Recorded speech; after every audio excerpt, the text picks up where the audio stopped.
We'll be looking at ah, we'll be looking at how the process of perception works for the other senses. So how it works when we hear something, how it works when we feel something in our body, but also I'll briefly have something to say about what happens when we smell something in our environment. And so in all of these cases, the process is kind of similar to what happens in visual perception because there are specialized cells of the brain, nerve cells, that are receptor cells. And these receptor cells will start firing action potentials when they are stimulated by some kind of input from the environment. And when we're talking about our sense of hearing, but also our sense of touch, so being touched on the body when you feel something, and also our other senses. We're talking about mechanical receptors, and that basically means that these receptors, they're kind of cells that will bend and they'll change their shape. And as a result of that change of their shape, they will start firing action potentials. And so we'll have a closer look at how this works in the domains of hearing, but also in feeling touch sensations from the body. And then the last part will be about smell, which is kind of special because it's more a chemical sense, where the chemicals in the environment will stimulate receptors, producing action potentials that lead us to smell different kinds of things.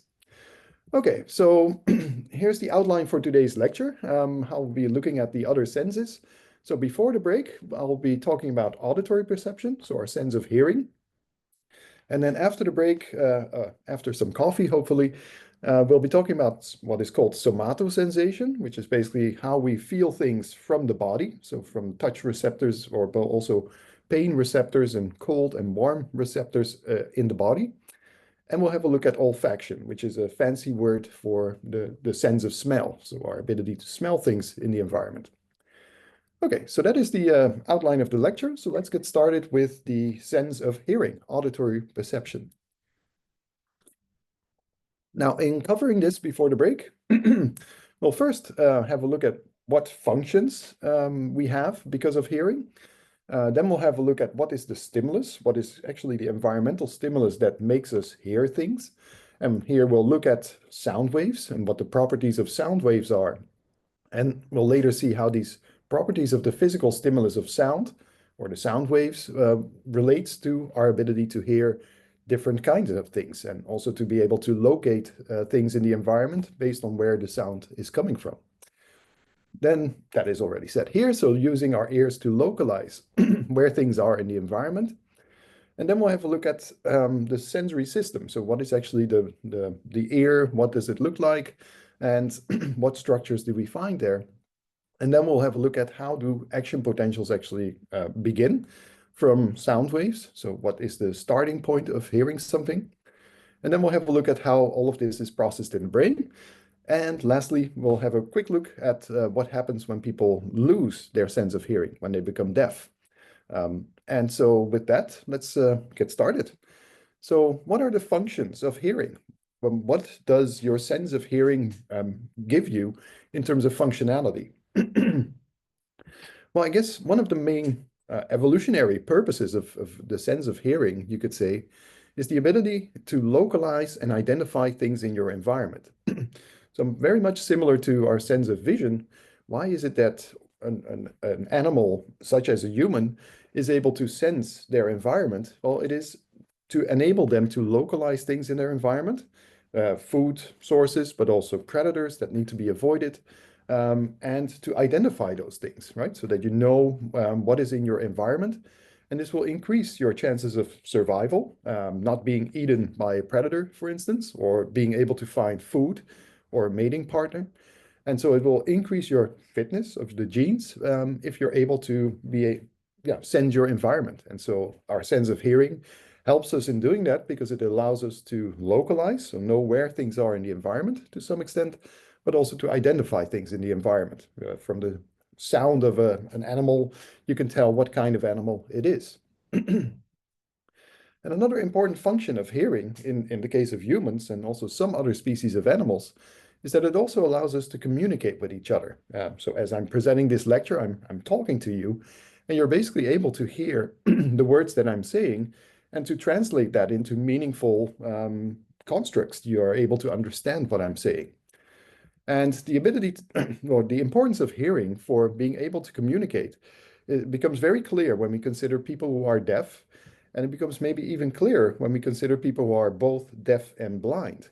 And so I'm showing you here a picture of a kind of a special person who lived in the 19th century or 20th century, Helen Keller, and she was born deaf and blind, so unable to see and unable to hear anything from the day she was born. Nevertheless, she was quite successful because she managed to obtain a bachelor's degree.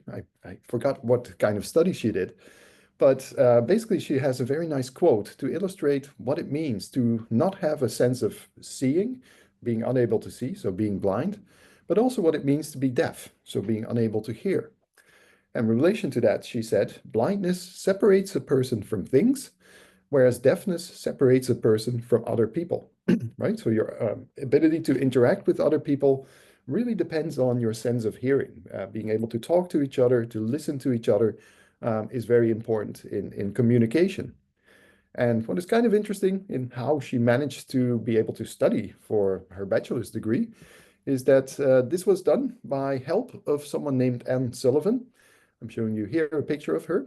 So how, if you're deaf and blind, how can you ever learn to read and to understand things from texts and from lectures? And so she was actually taught to understand things and to communicate by means of kind of a sign language, which meant, in her case, not sign language by vision, right, seeing signs, but rather signs that were made on her hand.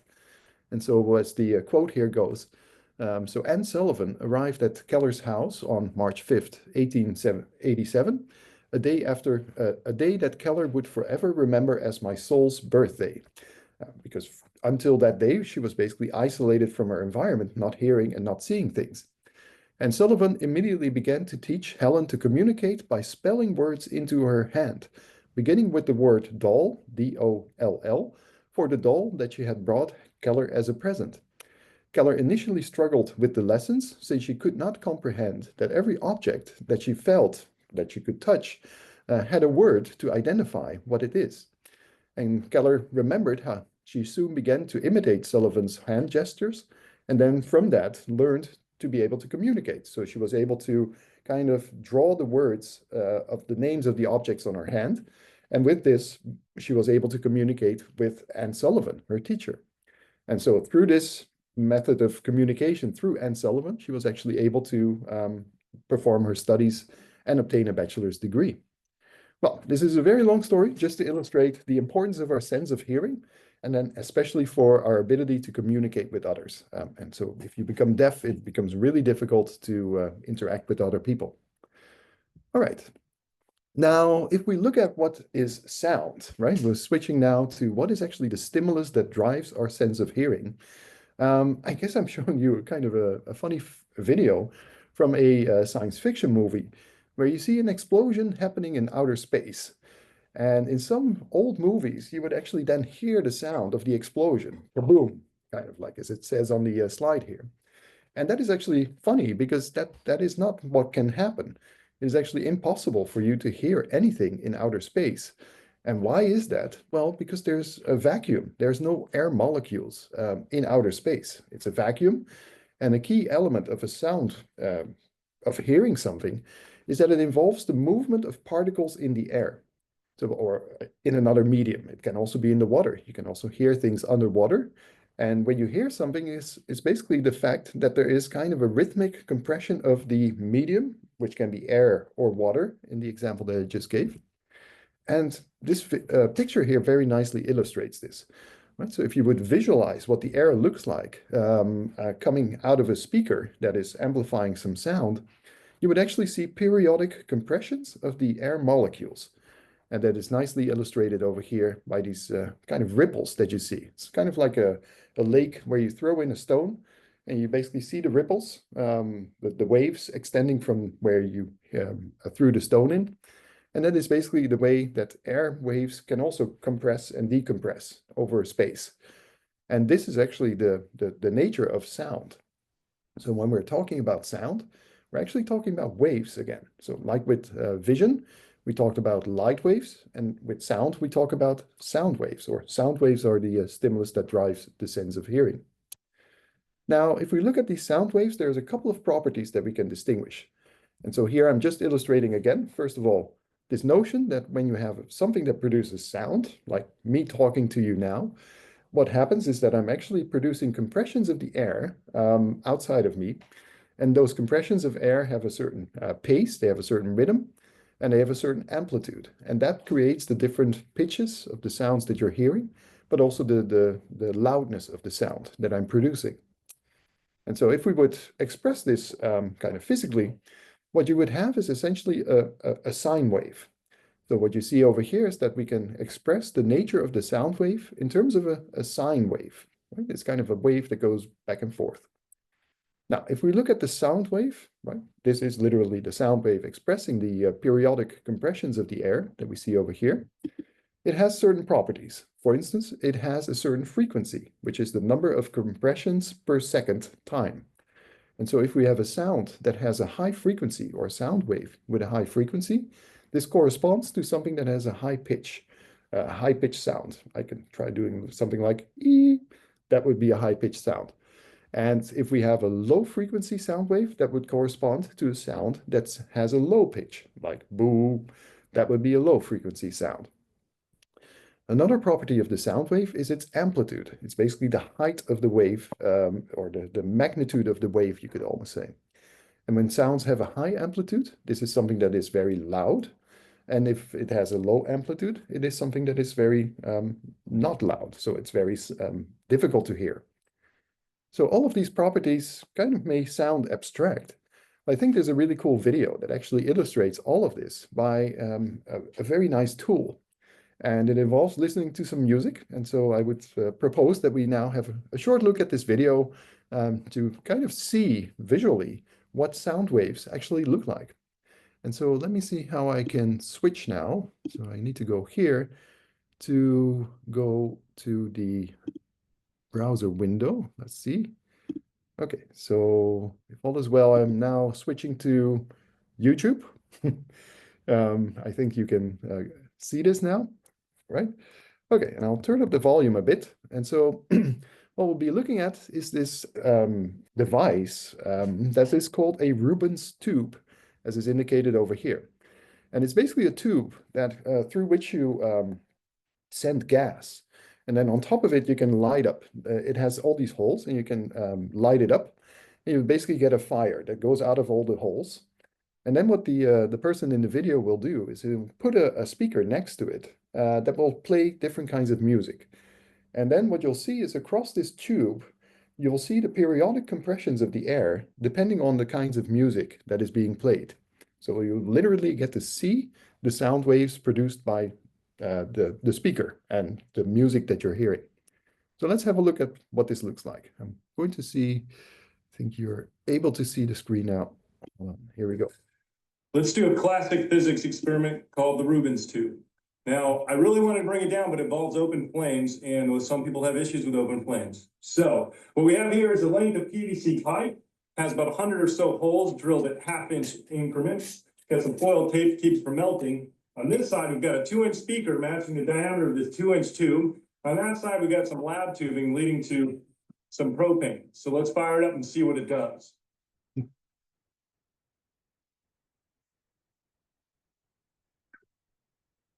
All right, as you can see, we got some nice standing planes, a little bit of oscillation from the vibrations in the hose. Let's throw some sound in there and see what happens. Let's start with a 449 hertz frequency. As you can see, this sets up a standing wave, and we can see, well, the emerging sine curve that represents sound. What happens here is we're having the sound compressing here and not compressing here. The lower pressure here allows more gas to escape into the atmosphere, shaping the sound curve. Oh, I'm just trying to see if you can see the video. I got a message saying the screen sharing stopped, so I'll continue now. Maybe this is better. The frequency.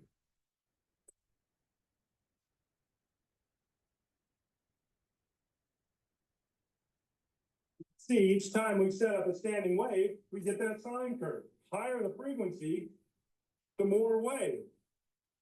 Now let's throw some music at that. How about some Dave Brubeck?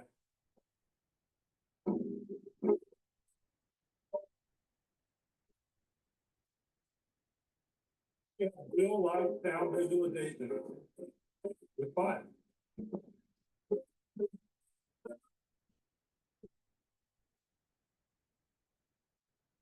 Okay, well, I think you get the picture, right? So you can actually visualize the sound waves if you have this device, this Rubens tube. And well, it's pretty cool to actually see that sound, right? What we hear is actually this periodic compression of the air producing these waves. So if you played a pure tone, you could actually nicely see kind of the standing waves. All right, so let me now switch back to the PowerPoint. Let's see, where is it?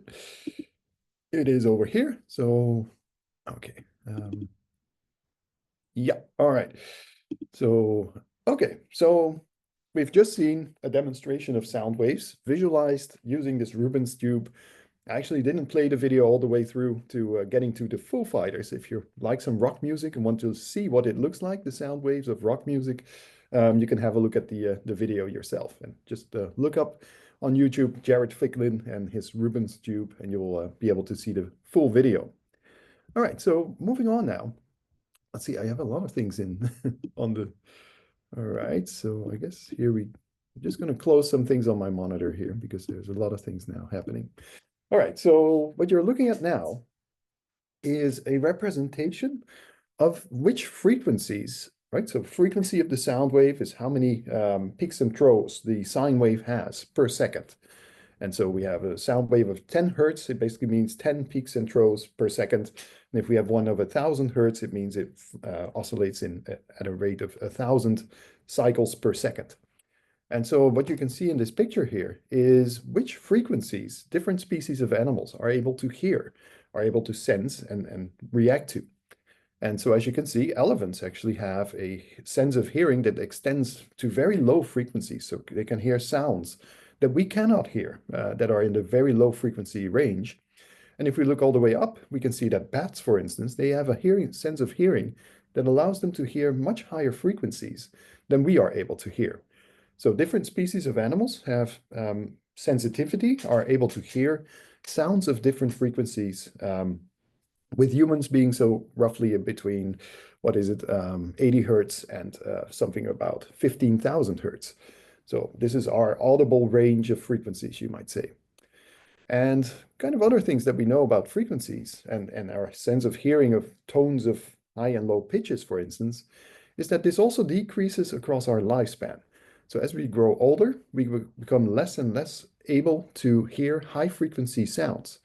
And as you can see here, up to 30 years of age, if we're growing up to the age of 30, we're able to hear sounds of up to 15,000 hertz. If we grow older to up to 50, it drops to about 12,000 hertz. That's the highest frequencies we can hear. And if we grow really old, and we're lucky to grow very old, up to 70, we might hear only the sounds up to 6,000 hertz. And that basically means that higher frequency sounds, which have higher pitch, become more and more difficult to hear as you grow older. And basically, people, as they grow older, almost always become less able to hear things, but this is especially the case for things of higher frequencies. There's actually an interesting application that derives from this knowledge. So the fact that younger people hear sounds of higher frequencies than older people, because in some places there's actually young people that are creating some trouble. For instance, at shopping malls where young people tend to, well, maybe kids tend to hang out and cause a bit of trouble. And in some places they have actually a sound being produced by speakers that is a very high pitched sound. So a sound of 17.4 kilohertz. So that's 17,400 hertz. And actually, older people will not hear this sound, but the younger people will still hear this sound because they have a higher frequency sound range.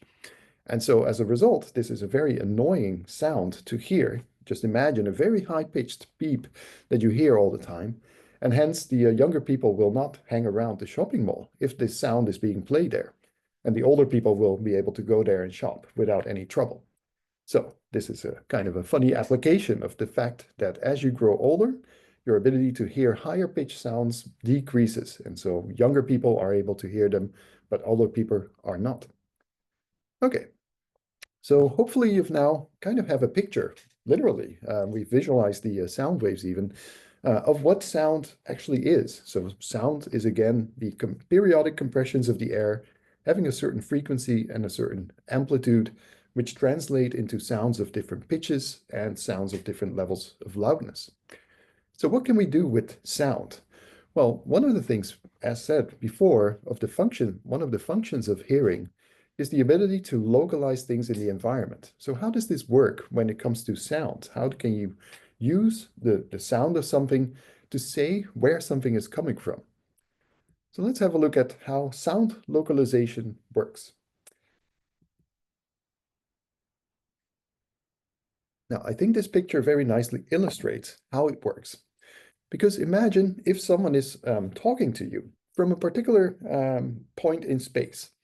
And so we're here illustrating this would be you. You're hearing the person talking to you that is over here. Now, there's a couple of things that can be seen already physically from this situation that will influence how the sound is different for the left and the right ear of the person who is listening. So for instance, as you can see over here, if we consider where the sound is coming from, the sound source, the sound is emitted by this person's mouth and vocal cords in the neck. And what will happen is that if the sound travels across the air, it will reach the left ear of the person earlier than the right ear, right? There's a longer distance for the sound to travel to reach I should say, longer distance to reach the right ear than the left ear. So this is going to produce a very tiny difference in the moment in time at which the sound reaches the two ears. Now, you might not become consciously aware of that the sound is kind of delayed from one ear to the other. It's a very minute, very tiny difference in time, so you don't really notice this consciously, but your brain does notice it, and it's able to tell from the latency or the time at which the sound reaches each of the ears, it's able to compute where the sound must be coming from in space. So this is one of the sound cue or localization cues. It is the difference, it's actually the second one on my list here, the difference in the time of arrival of the sound wave at each of the two ears. And again, you can imagine that as you rotate where the sound is coming from, this moment in time at which it reaches the two ears will also be different, right? And we've learned over the course of our lives, this is not something that is built into our brains, but we've learned to localize sounds based on this minute difference in the timing. Now, there are some other differences as well that also relate, each of them, to the fact that the sound is slightly different for the left and the right ear, depending on where it is in space, where it's coming from in space. So the second one is the difference in loudness. Now, as you can see over here, again, the sound wave reaches this person's left ear first and then the right ear, but it's also kind of needing to, it's also obstructed, right? So the head is in between the source of the sound and the ear in the case of the right ear, but it's not in between the source of the sound and the ear in the case of the left ear. So there's kind of a barrier between the sound and the sound source, or sorry, the sound and the ear, for the ear at which the sound arrives second. And this will produce a slight dimming of the loudness of the sound reaching the two ears. So there's also, in addition to the difference in when the sound arrives at the two ears, there's also a slight difference in how loud the sound is at each of the two ears. Again, this is not something you become consciously aware of, but it's something that the brain does notice and is able to use as a cue to where the sound must be coming from in space.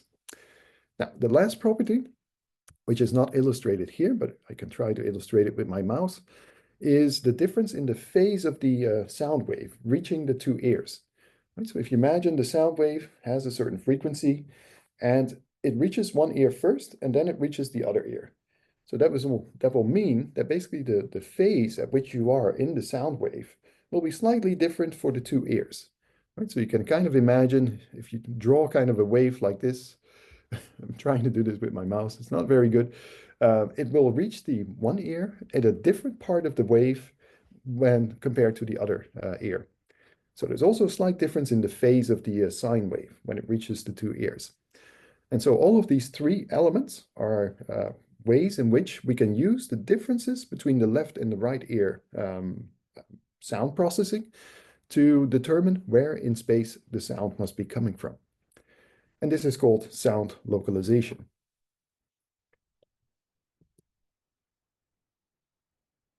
Okay, so now let's have a look at what actually produces our sense of hearing. What is the organ that we have to produce this? So in the case of vision, this was the eyes and the retina in the eyes. And in the case of the ear, what are the structures that make up our ears? So the first structure that we can see on the outside of everybody's head is the outer ear. And the fancier word for outer ear is the pinna. Yeah, interesting property about the pinna is that it's actually kind of like a fingerprint. So everybody's pinna is unique in terms of its exact shape. It's almost like the fingerprint that you have to identify yourself. So it's a unique shape for every person, and it has, well, changed over the course of a life. So basically, so what other structures do we have? So when we talk about the pinna, we're talking about the outer ear. It's the portion of the ear, the hearing organ, that is on the outside of the head. So we'll now have a look at what is on the inside of the ear. So as we go from the outside of the ear, the pinna, into the inner part of the ear, what we see is here we have an external auditory canal. That's basically a kind of a cavity that connects to a set of structures that you can see over here, which are the eardrum, the hammer, and the anvil. And those are in turn connected to the cochlea, which is the organ we see over here.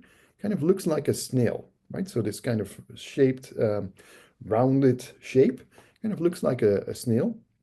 And this is actually where hearing starts. So this is where we find receptors that will produce action potentials when there is a sound wave that travels from the outside world into the external auditory canal.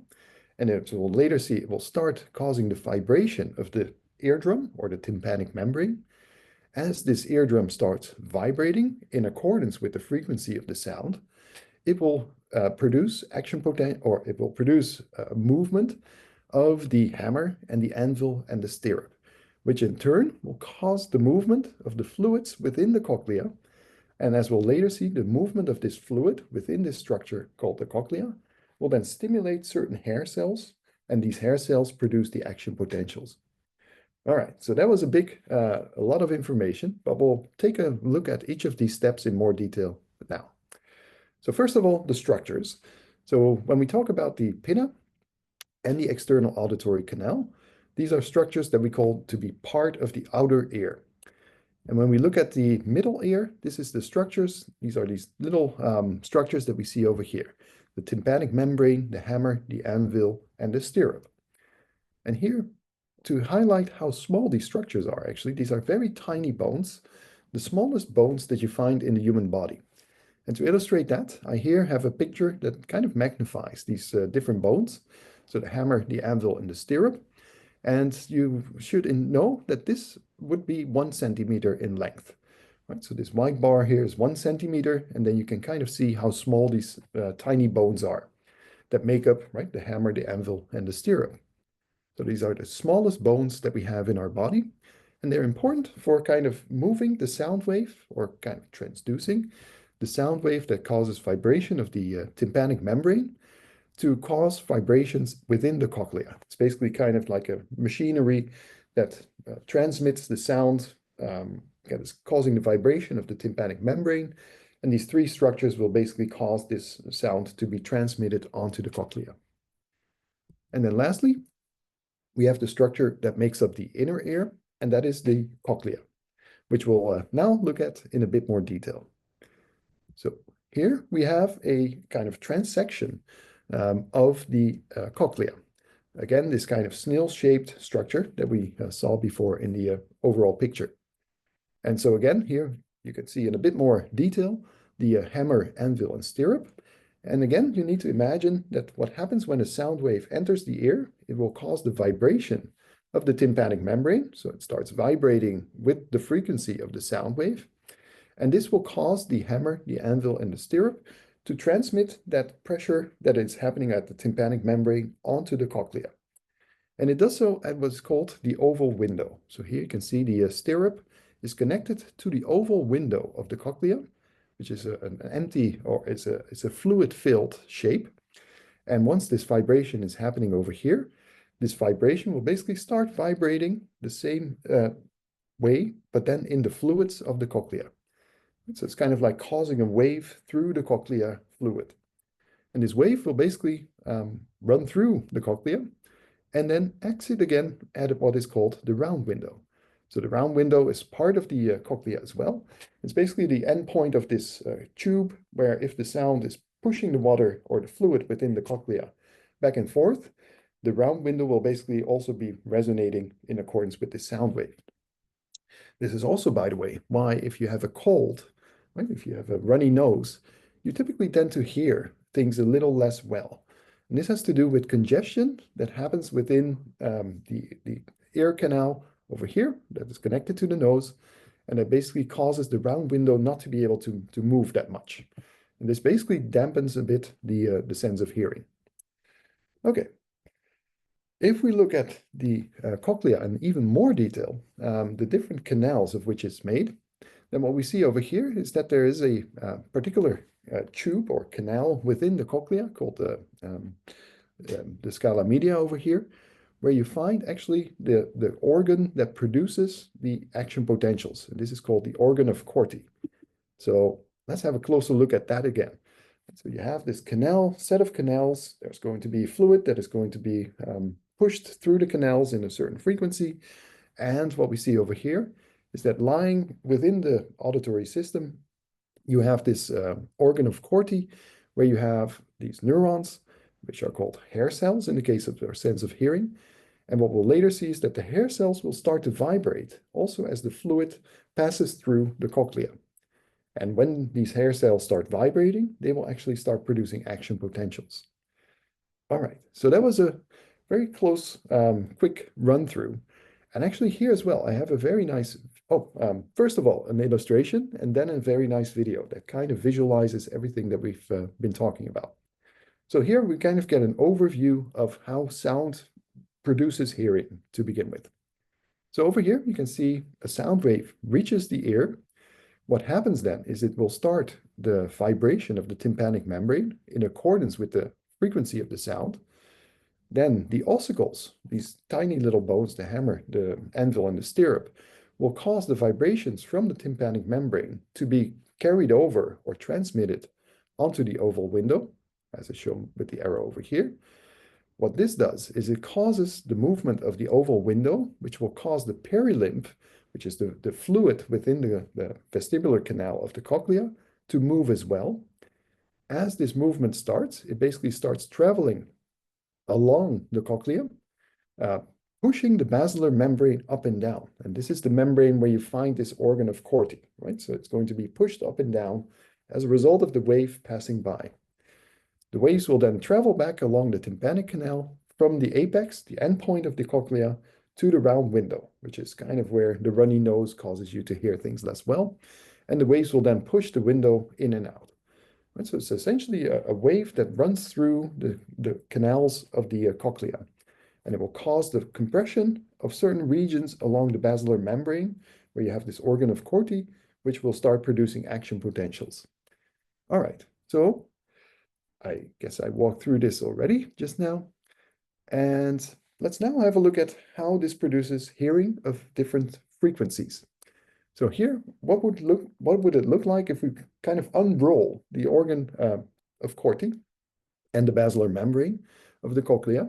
And what you see is kind of a depiction of what that would look like. So on this side, the sound wave will start the vibration of the fluid.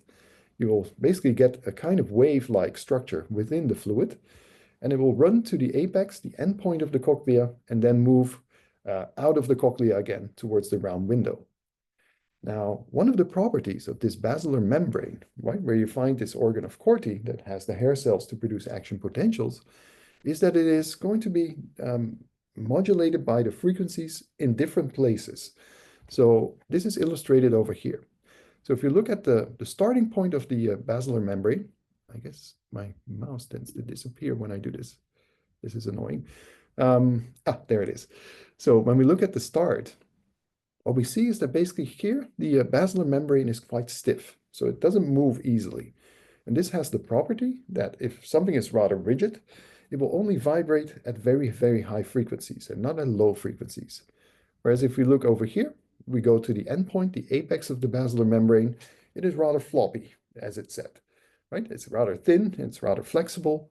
And so when a sound has a particular frequency, it will cause most of the movement of the basilar membrane at a certain location.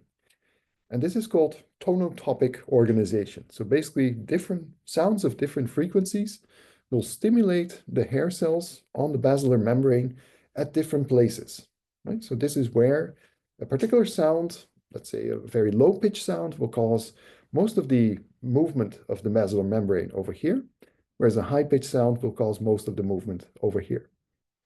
So the coding of sounds of different frequencies, but also of different amplitudes, is based on which and how many cells are active and how often these cells will fire. So it depends on where in the basilar membrane the stimulation has most effect. All right, so now finally I would like to switch to a movie that I think very nicely illustrates everything that we've talked about so far. And so let's see if I can get that to work. So now I need to switch again to the back to YouTube. So here we go. Share that and switch to the other movie. Okay, so sit back, enjoy. Meeting's being recorded. Okay. All right, so this is a rather long movie, about 6 minutes. So actually, it gives me a chance to get my second coffee. And so I'll start the movie and I'll let you enjoy it. Here you go.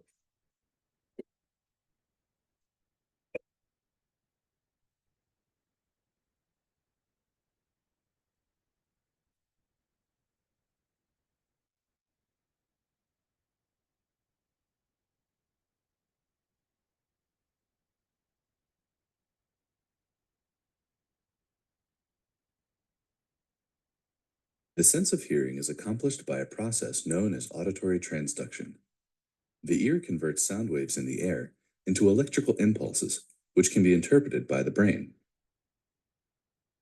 As sound enters the ear, it passes through the external auditory canal, where it meets the tympanic membrane. The tympanic membrane then vibrates in response to the sound.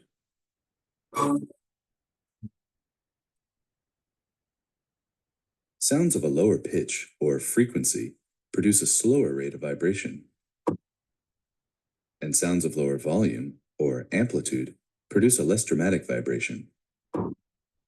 Higher frequency sounds produce faster vibrations. The tympanic membrane is cone-shaped and articulates with a chain of 3 bones called the auditory ossicles. They consist of the malleus, the incus, and the stapes. The movements of the tympanic membrane vibrate the ossicles, passing on the information of frequency and amplitude. The 3 bones pivot together on an axis shown here in red.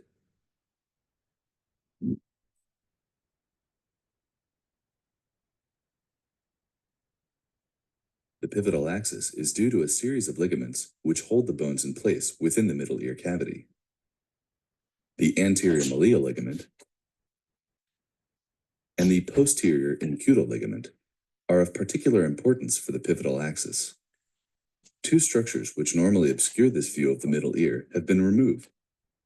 They are the chordae tympani nerve and the tendon of the tensor tympani muscle. Through the ossicles, the vibrations of the tympanic membrane are transferred to the footplate of the stapes.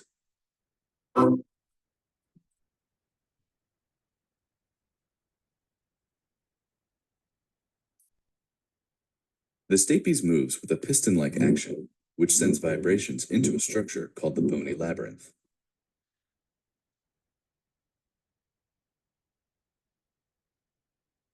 The labyrinth is filled with a fluid called perilymph. If it were a completely closed and inflexible system, the movement of the stapes would be unable to displace the perilymph, and therefore unable to send vibrations into the bony structure. Due to the flexibility of a membrane called the round window, the stapes movement can displace the perilymph, allowing vibrations to enter the labyrinth.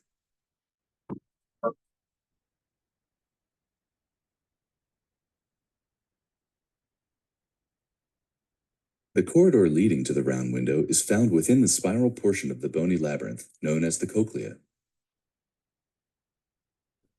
Vibrations produced by the stapes are drawn into the spiral system and return to meet the round window.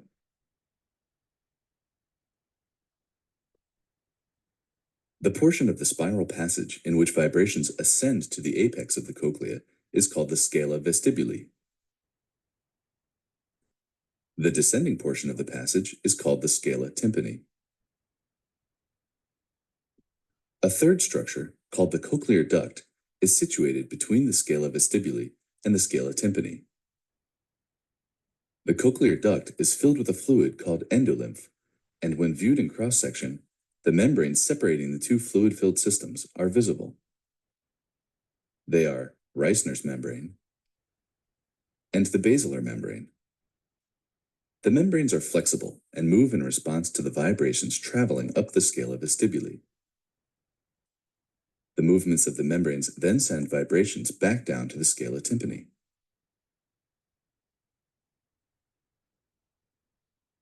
A specialized structure called the organ of Corti is situated on the basilar membrane.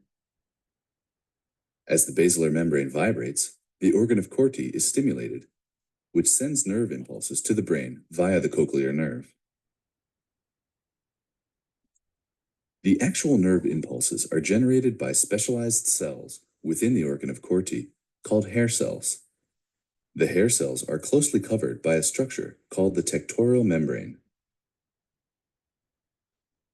As the basilar membrane vibrates, the tiny clusters of hairs are bent against the tectorial membrane, triggering the hair cells to fire. The entire basilar membrane does not vibrate simultaneously. Instead, specific areas along the basilar membrane move variably in response to different frequencies of sound. Lower frequencies vibrate the basilar membrane closer to the apex of the cochlea, whereas higher frequencies produce vibrations closer to the base. This arrangement is known as tonotopic organization.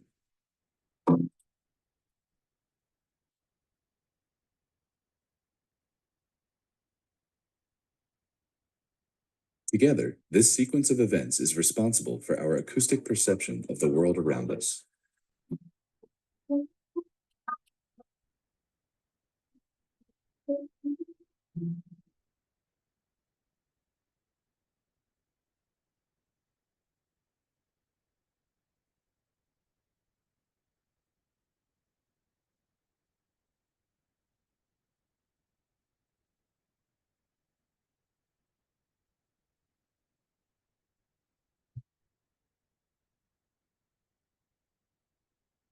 Okay, so I thought that I think that is actually one of the most beautiful videos I've seen of kind of illustrating the process of hearing. Okay, so let me now switch back to the PowerPoint to continue. So that was a very nice movie. Let's see. So I think I'm now sharing. Yeah, back to the PowerPoint. All right, so I guess let me just close the browser window because it's in front of everything now on my screen. Okay, so basically we just saw what happens when hearing occurs, when sound waves basically move through the cochlear ducts to cause the vibrations of the hair cells. What was actually not explained is how do these hair cells produce action potentials? We'll now have a closer look at that. And I guess I just want to show you a very beautiful picture of the hair cells that we find in the cochlea. And this is a picture that was taken by a colleague of mine who studies hearing at the medical hospital here in Groningen, the University Medical Hospital, I should say. And so if we now have a closer look at these hair cells and how they actually produce action potentials, we'll see why they're called mechanical receptors. So how does transduction, that basically refers to the process of taking one kind of energy and transferring it into a different kind of energy or transducing it. So going from sound waves, basically mechanical pressures, to action potentials, which are electrical signals that are sent through the nerves of the cochlea to the brain. So how does that process begin? So what we're looking at here is kind of a nice illustration of a hair cell at rest. And what you can see is that at the tips of these hair cells over here, what are called cilia, there's basically kind of this little wiring, right? It's kind of like an elastic wire. And that elastic wire has a certain tension. And what we know about the kind of environment or the endolymph fluid in which these hair cells are embedded is that it has a very high concentration of potassium ions. So you've learned about the action potentials in a previous lecture, probably, and you know that it involves potassium and sodium ions that are exchanged from the inside and the outside of the cell. And so what we see in the case of hair cells is that the endolymph fluid in which they're embedded has a very high concentration of potassium, more so than in the fluids in the brain itself. And what we also see is that the membrane potential, so the difference between the inside of the cell and the outside of the hair cell in terms of electrical voltage, is very strongly negative. So it's minus 135 millivolts instead of what is the resting potential that we see in the other cells of the brain. Now, other things that we need to know is that given the high concentration of potassium ions in the extracellular fluid, in the endolymph fluids of the hair cell, both the concentration gradient, but also the electrical gradient has a force on pushing potassium ions into the cell. However, the channels that allow potassium to flow into the cell are closed at rest. And so there's pressure exerted on potassium ions to try to enter the cell, but the channels are closed.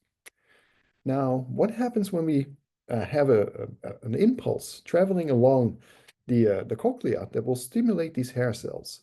Well, essentially what happens is that this is kind of the resting state again, is that we have these potassium channels on the hair cells, as illustrated over here. So we're magnifying this part here. And so generally at rest, these potassium channels are closed. But as you can see, these potassium channels are actually mechanically connected by these little wires, right? And so what would happen if you bend the hair cell? Well, you will basically literally pull open the potassium channel because of these wires. And that is what happens when a stimulation occurs of a hair cell. So this is when the hair cell bends its cilia, right? So the outer hairs of the hair cell are bent, and this basically causes the potassium channels to open because of these hair cells being connected, or these channels being connected by these wires.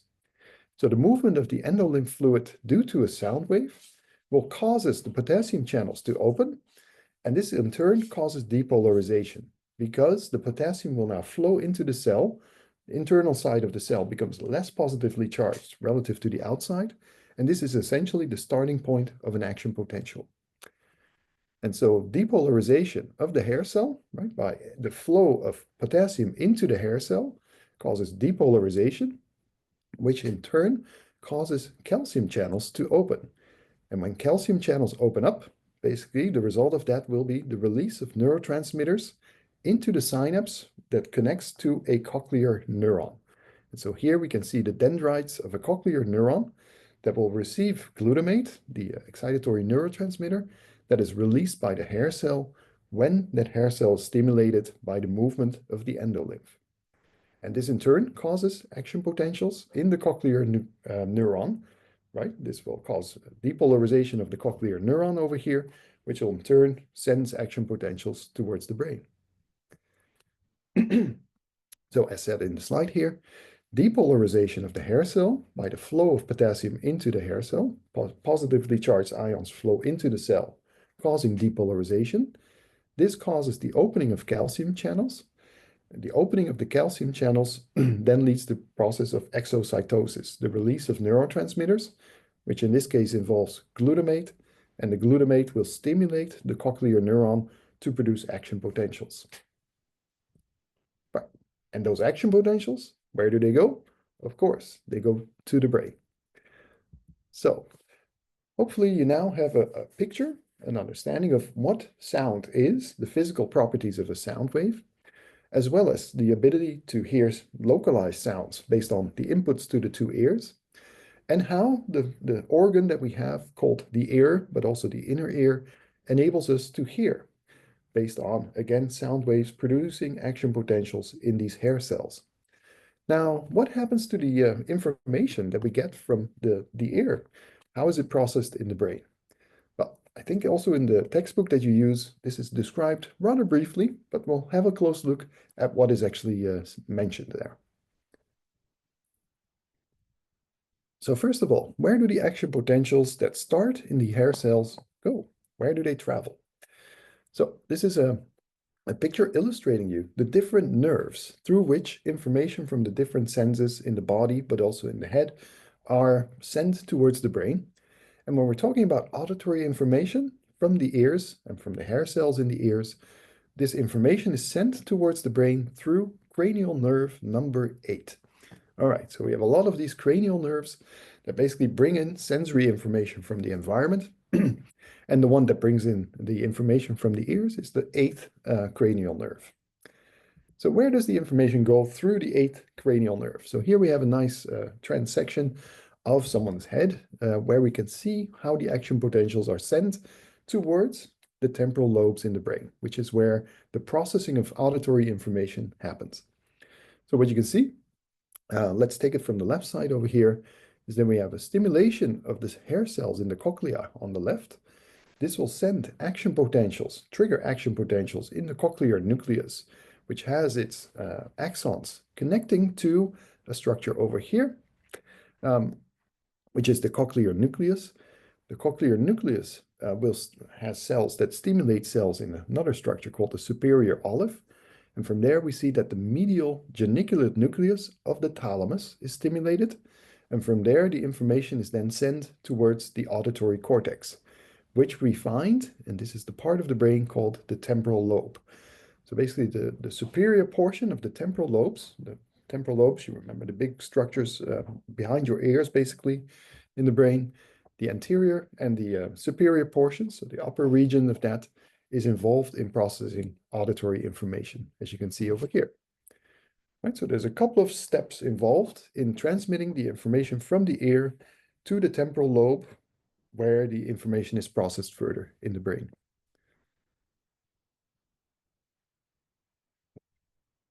Okay, so what do we know about what is called auditory cortex? So the visual cortex is in the back of the brain. The auditory cortex is along the temporal lobes of the brain. Well, as with the visual cortex and visual information processing, there's multiple areas that are involved in processing auditory information. And these areas are referred to generically as the primary and secondary auditory cortex. Now, a very interesting property of the primary auditory cortex, kind of the part of the temporal lobe that is first stimulated by sound waves coming in through the ears, is that we see a maintenance, or what the property of the basilar membrane was, that it vibrates at different parts, depending on the frequency of the sound. We see the same property in the primary auditory cortex. That is basically called tonotopy. So basically different parts of the auditory cortex are stimulated by different frequency sounds. And there's a couple of other properties that are kind of like the visual system, you might say. For instance, so what I've said just before, the tonotopic organization of the primary auditory cortex, the fact that different cells are active depending on which frequency the sound has, is kind of similar to the property of retinotopy that we saw in the visual cortex, that where the visual stimulus is coming from will stimulate different cells in the primary visual cortex. So you can kind of see a mapping between the physical properties of the stimulus and which cells of the brain are activated by that stimulus. Now, if we compare how visual and auditory information are processed, we see a couple of similarities. For instance, as with the visual system, where we have this ventral pathway involved in recognizing what we see, and a dorsal pathway involved in being able to interact with the information that we see, basically grasping objects that we see, we similarly have a distinction between a processing pathway that involves us to recognize sounds and a processing pathway that allows us to localize sounds in the auditory cortex. So here we also see different kinds of cells involved in different types of processing. But there's also a very interesting property, is that when we imagine seeing something or we imagine hearing something, that we activate the same part of the brain that is active when we actually hear something or when we actually see something. So imagining seeing something with your eyes closed will activate your visual cortex, and imagining hearing something while nothing is being heard, involves activating the auditory cortex. So imagination, right? Imagining something with your eyes closed or imagining someone talking to you while not hearing that person basically involves activating the same kinds of cells that actually are involved in hearing or seeing.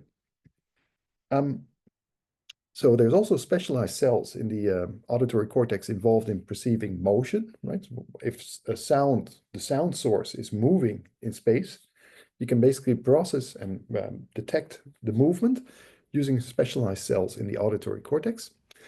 And the last property is when it comes to deafness, right? So does damage to the primary auditory cortex cause you to be deaf? That's not entirely true. You can still perceive sound, so you know when you're hearing something, but you don't have the ability to understand what you're hearing anymore. So it's kind of specialized deficit that you get from damage to the primary auditory cortex. And so the last property that I want to illustrate, and it's a picture shown over here, is that if we look at the slab of the temporal lobe, the part of the temporal lobe that is involved in processing auditory information, we see that it has this tonotopic organization. Basically, that cells located in different parts of the primary auditory cortex respond to tones of different frequencies. And so this corresponds to the different locations, you might say, along the basilar membrane. So which of the hair cells are stimulated along the basilar membrane is translated into which, or is transmitting information to different parts of the primary auditory cortex, such that we see, let's see, very high-pitched sounds activate the more posterior portions of the primary auditory cortex, whereas the lower sounds activate the more anterior portions. All right. Now, I kind of already alluded to imagining hearing something involving the activation of the auditory cortex.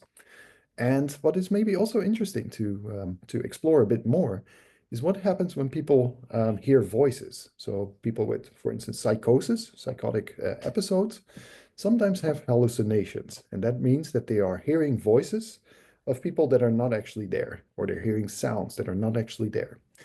And what we know from research is that actually when people have hallucinations, auditory hallucinations, so they hear things that are not really there, we also see activation of the auditory cortex. And this was shown in a study that I'll briefly explain in a little bit more detail, where they had a couple of patients with schizophrenia that were experiencing auditory hallucinations. And they actually did brain scans while these people were experiencing the hallucinations or while they were hearing actual sounds. And they compared the brain activity that was seen when the patient indicated they had a hallucination with the brain activity that these patients had when they actually heard some sounds. So I will skip through all of the details about the participants or the patients that were included in the study. You can read this later to look at the results of the neuroimaging study.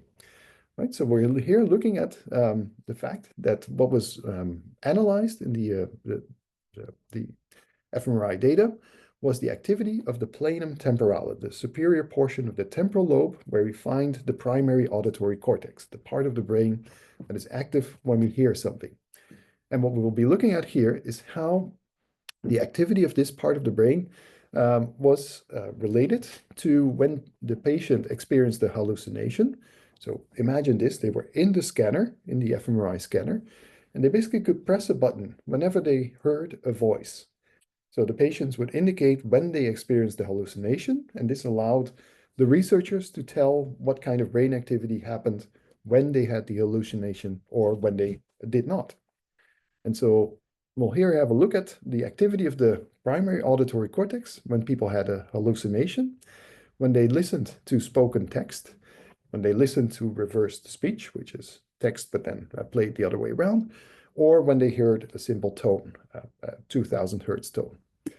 And so basically, as you can imagine from the presentation, I'll show you the data for all the participants. What you can see is that the part of the brain that is involved in actual perception of speech or in reverse speech or hearing tones is also active when the patients experience the hallucination. So that means that when someone has schizophrenia, they have psychosis and they experience hallucinations, what is happening in their brain is actually similar to when they actually hear something. Now, of course, the big mystery is how does this happen and why does this happen in patients with schizophrenia? And that is something that we don't understand at all yet.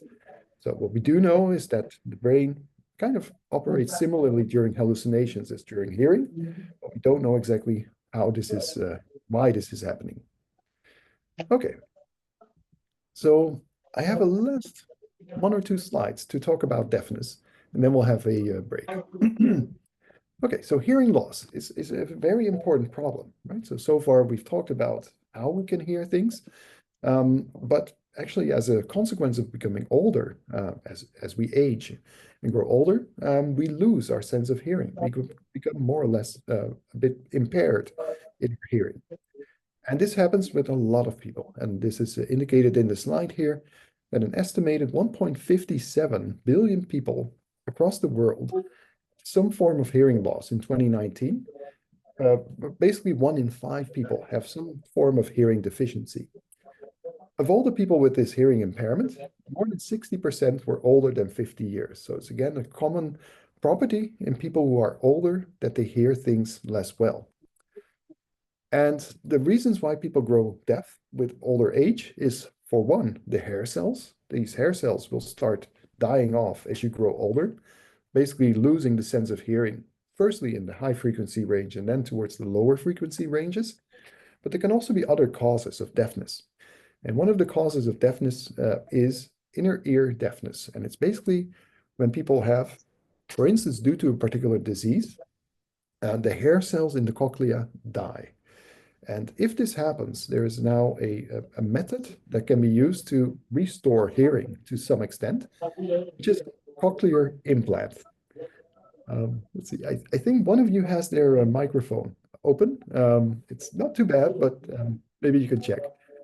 And so what happens in the cochlear implant is, again, imagine the cochlea, and along the basilar membrane, all the hair cells have died away. So there's no more hair cells that do produce action potentials.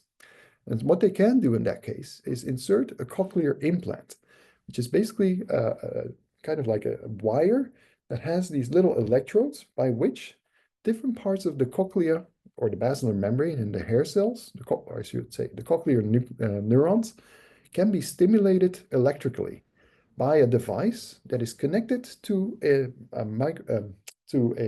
microphone that is connected to the skull. So they basically put a microphone on someone's skull that registers the sound waves, and that will send electrical pulses or generate electrical pulses in the cochlear implant by which the cells of the cochlea will be stimulated. Right? So you no longer have the hair cells that produce action potentials, but you're now stimulating the same cochlear neurons using these electrodes. And these kind of replace the hair cells. Now, actually, the ability to hear things using a cochlear implant is very limited still because it has a very low resolution. Right? So if you imagine the basilar membrane, it has many millions of hair cells that are very precisely tuned to certain frequencies. And if you look at these implants, they actually have only, I think, 64 or so places where the stimulation happens. So you reduce, right, the resolution of the sound, being able to code that in only 64 channels is much lower than the sound coding that you have from your natural hair cells, which have a much larger number and thereby are able to code sounds with much more precision than these electrodes would be able to do. So it is a way of kind of replacing or providing some sense of hearing to people who are deaf due to inner ear deafness, but it doesn't completely or fully restore the sense of hearing as it would do in normal people. All right, so, and I guess here as well, there's some links to videos where you can actually hear what it must be like to hear through a cochlear implant. So they've kind of created sounds that kind of resemble what it must be like to hear something with a cochlear implant. All right, so I think, oh, it's already 10 minutes past 10 on my side. So it is now time for a short break, I would propose. And maybe can we resume at 1/4 past it would be 2 on your side, I think, or 3. Is it okay, Ira? Not sure if you're Yeah, okay. okay. Right. So let's do a break of 7 minutes and then we'll resume. And if you have any questions, please feel free to put them in the chat. I can have a look at those later. Oke, thank you. Silakan istirahat dulu. Pertanyaan silakan ditampilkan di chat ya. In English or in Indonesia nanti kita bacakan. Oke. Selamat istirahat.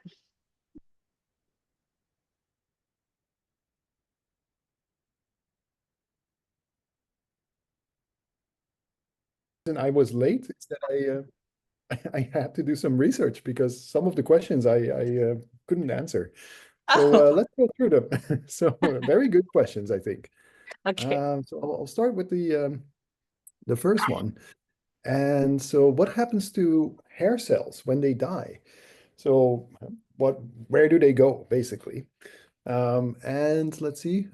And also, do we have a primary ear? So is there one of our ears that is dominant for our sense of hearing? And these are great questions. And so the question about the hair cells, I'm not entirely sure, but I think in general, when you look at cells of the brain or of the nervous system, when they die, there's other cells, glial cells, that will basically eat them up. And they will basically break them up in very small fragments.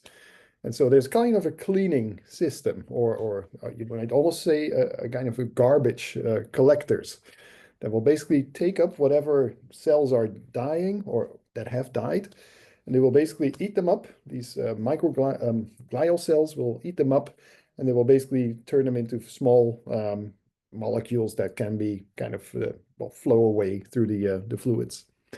So I'm not entirely sure if that's also true for hair cells, but in general, I think that is the case for brain cells. So the question about whether we have a dominant ear, that's actually a very good one as well. And it is not entirely clear, also from the quick research that I did over the break. One thing is that we tend to have left hemisphere, right? So if you think about the parts of the brain that are involved in hearing, then it's typically the case that the left side of the brain is involved in language functions. So our ability to understand speech, but also to produce speech, is mediated by the temporal lobes and frontal areas of the left hemisphere. And that's the case in about 90% of all people. So most people are left hemisphere dominant for language. And that means that the dominance of the hearing system also kind of depends on how the two ears are connected to the left hemisphere of the brain. So if there's a stronger connection between the right ear and the left hemisphere of the brain, then the right ear will be the dominant ear. Whereas if it would be the left ear connected to the left hemisphere of the brain, then it would be the left ear. So this kind of depends on the exact connections, and it's also related to handedness. So for instance, right-handed people are almost always, they have the left hemisphere of the brain dominant for language functions. Whereas if you look at left-handed people, it's only 70%. So there are some differences related to whether you are left or right-handed. Why that is different, we don't understand.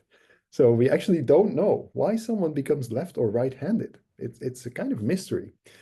One theory is that everybody is in principle right-handed, but that in the development of the fetus, sometimes things change, whereby they become left-handed. And this is kind of something strange that happens in brain development, making people left-handed. But again, handedness is also connected to the lateralization. So which hemisphere of the brain is involved in language? And in turn, which ear is connected more strongly to the hemisphere of the brain that processes language? You can consider that to be the dominant ear, right? So it's kind of, it has a lot of mysteries, but there can be dominance of one ear over the other. All right, so excellent question. Then a question that about earwax. So earwax has a protective function for the ear, and that is indeed true. I had to look this up. It's actually not part of the biopsychology, I think, but it has to do with the fact that it keeps out viruses, for instance, and bacteria. So that is helpful, and therefore you shouldn't get rid of all of your earwax, right? So cleaning your ears too often is actually harmful because it increases the chance of an ear infection. because the earwax is kind of like a protective insulation of the inner portions of the ear. So it kind of protects those portions of anything harmful, like bacteria that might be in the air around us, to enter the ear and to enter the inner ear, where they might cause infections. I think that would be my answer there. Then a question from Stefania, if I say that correctly, about Helen Keller, the person who was born deaf and blind. And kind of the mystery, I agree, it's fascinating and strange that she was able to learn how to communicate using Braille, right? So Braille is essentially that you learn to read by touch sensations, right? If you're blind, then if you print text in a way that it becomes a kind of like something you can feel on the paper, then you can learn to recognize words by feeling, by touch. And so indeed, this person, Helen Keller, was deaf and blind, so she had really no way of knowing what was happening in her environment except for being touched. And so it took, indeed, I had to look this up as well, it took quite a long time before she realized that what Anne Sullivan was doing on her hand was actually different for all of the objects that she was touching. And so she suddenly, or at some point, realized that what Anne Sullivan was trying to do was to kind of convey to her kind of different codes or different touch sensations that corresponded to the different objects.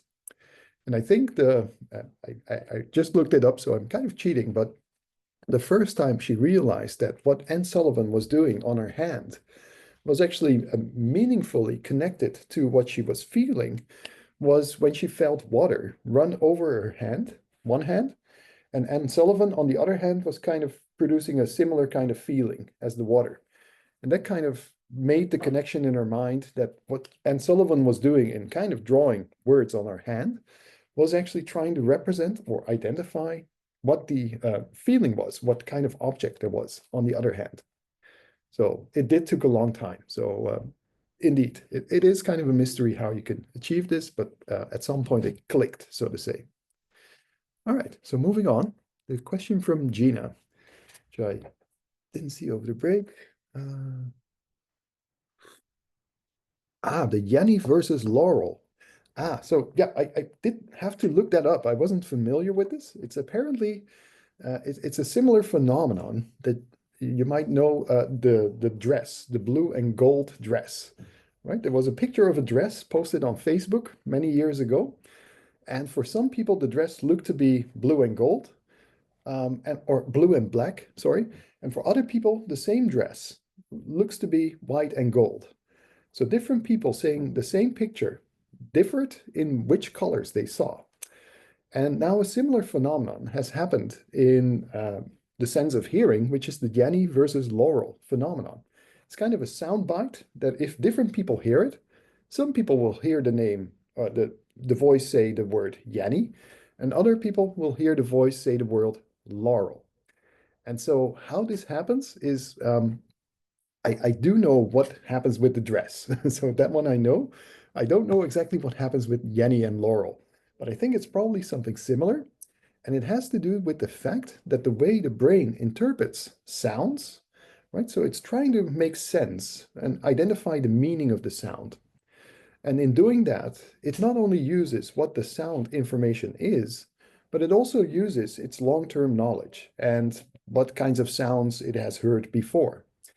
And so people can be a bit different in how they hear a sound, whether it's Yanni or Laurel, or whether they perceive the dress to be blue and black or white and gold, depending on their backgrounds and their knowledge of the world and their assumptions that they have in processing the information. And so I guess with the dress, kind of the key element seems to be that if you see the picture of the dress, some people will interpret the lighting conditions as though the dress is shown in the shade or in the shade side of the light. So the light is coming from the other side of the dress. Whereas other people, if they see the same dress, they might think that the dress is actually in the light. And depending on that, you might see the dress as being white and black, or sorry, white and gold, or blue and black. And I think the same thing happens with the Yanni and Laurel, that the context in which you're perceiving something, which is different for different people, determines how you interpret the sound, what sound it is. And Actually, I guess I can. Let me just quickly look that up. Sorry, I'm going to browse through my emails because someone sent me a very nice picture of the dress illusion that kind of very nicely illustrates this. Let's see, where's the dress? This was a message from Wouter. Dress. Here.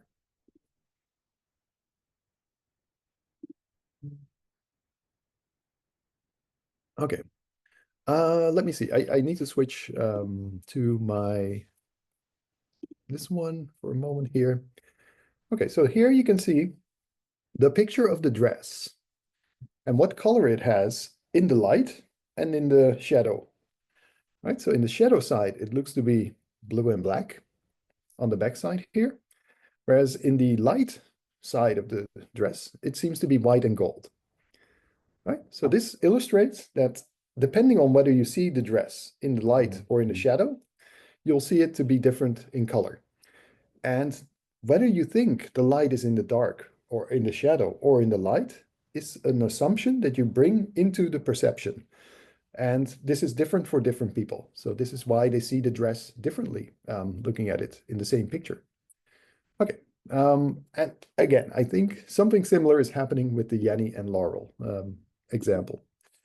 Okay, so I'll switch back to the PowerPoint. I can see more questions coming in. Tone deaf people, is there any specific part of the brain? Let me get rid of my browser. Any part of the brain that is involved in being tone deaf? Huh, that is an interesting question. I'm actually not sure. I don't know. It's a great question that I would need to look up. So maybe towards the end of the lecture, if I have a moment time, I can do some research for you on this one. Sensitivity of the ear, extension of the question. One ear being more sensitive than the other, causing a dominant ear. So again, I think in principle, right? So the quality of the hearing system is normally the same in both ears, but it's really the connections to the brain involved in the connections to the parts of the brain that are involved in hearing that might cause a difference in the sensitivity to different kinds of sounds or to language and to understanding language.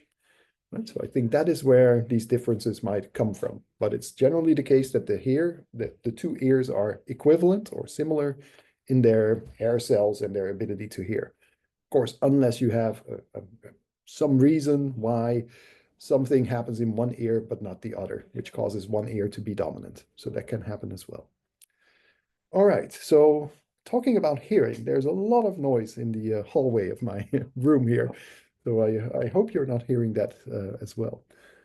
Okay, so I think I've covered all the questions. Oh, there's one more coming in. Oh, the ringing. So sorry, I just saw the last question that came in. Sir, I'd like to ask why ears suddenly start ringing, even though there's no sound wave stimulus. Thank you. So that condition, it's known as tinnitus. And it's a very big problem for people who are deaf, because a lot of people who are deaf due to inner ear deafness have a constant or very almost constant ringing sound that they hear. And we don't fully understand why that happens. It's one of those many mysteries that we still have in neuroscience. But one idea is that it is kind of like you lose the information that is coming from your ear. And as a result, the cells in the brain that normally process information from the ears, that is sound waves, might start to be stimulated by other parts of the brain. Right? It's kind of like you have a part of the brain that is no longer receiving its normal input. And then through axon denervation and other processes, the axons from other parts of the brain might start stimulating that part of the brain that is not receiving its input. And this might then result in the ringing sensation.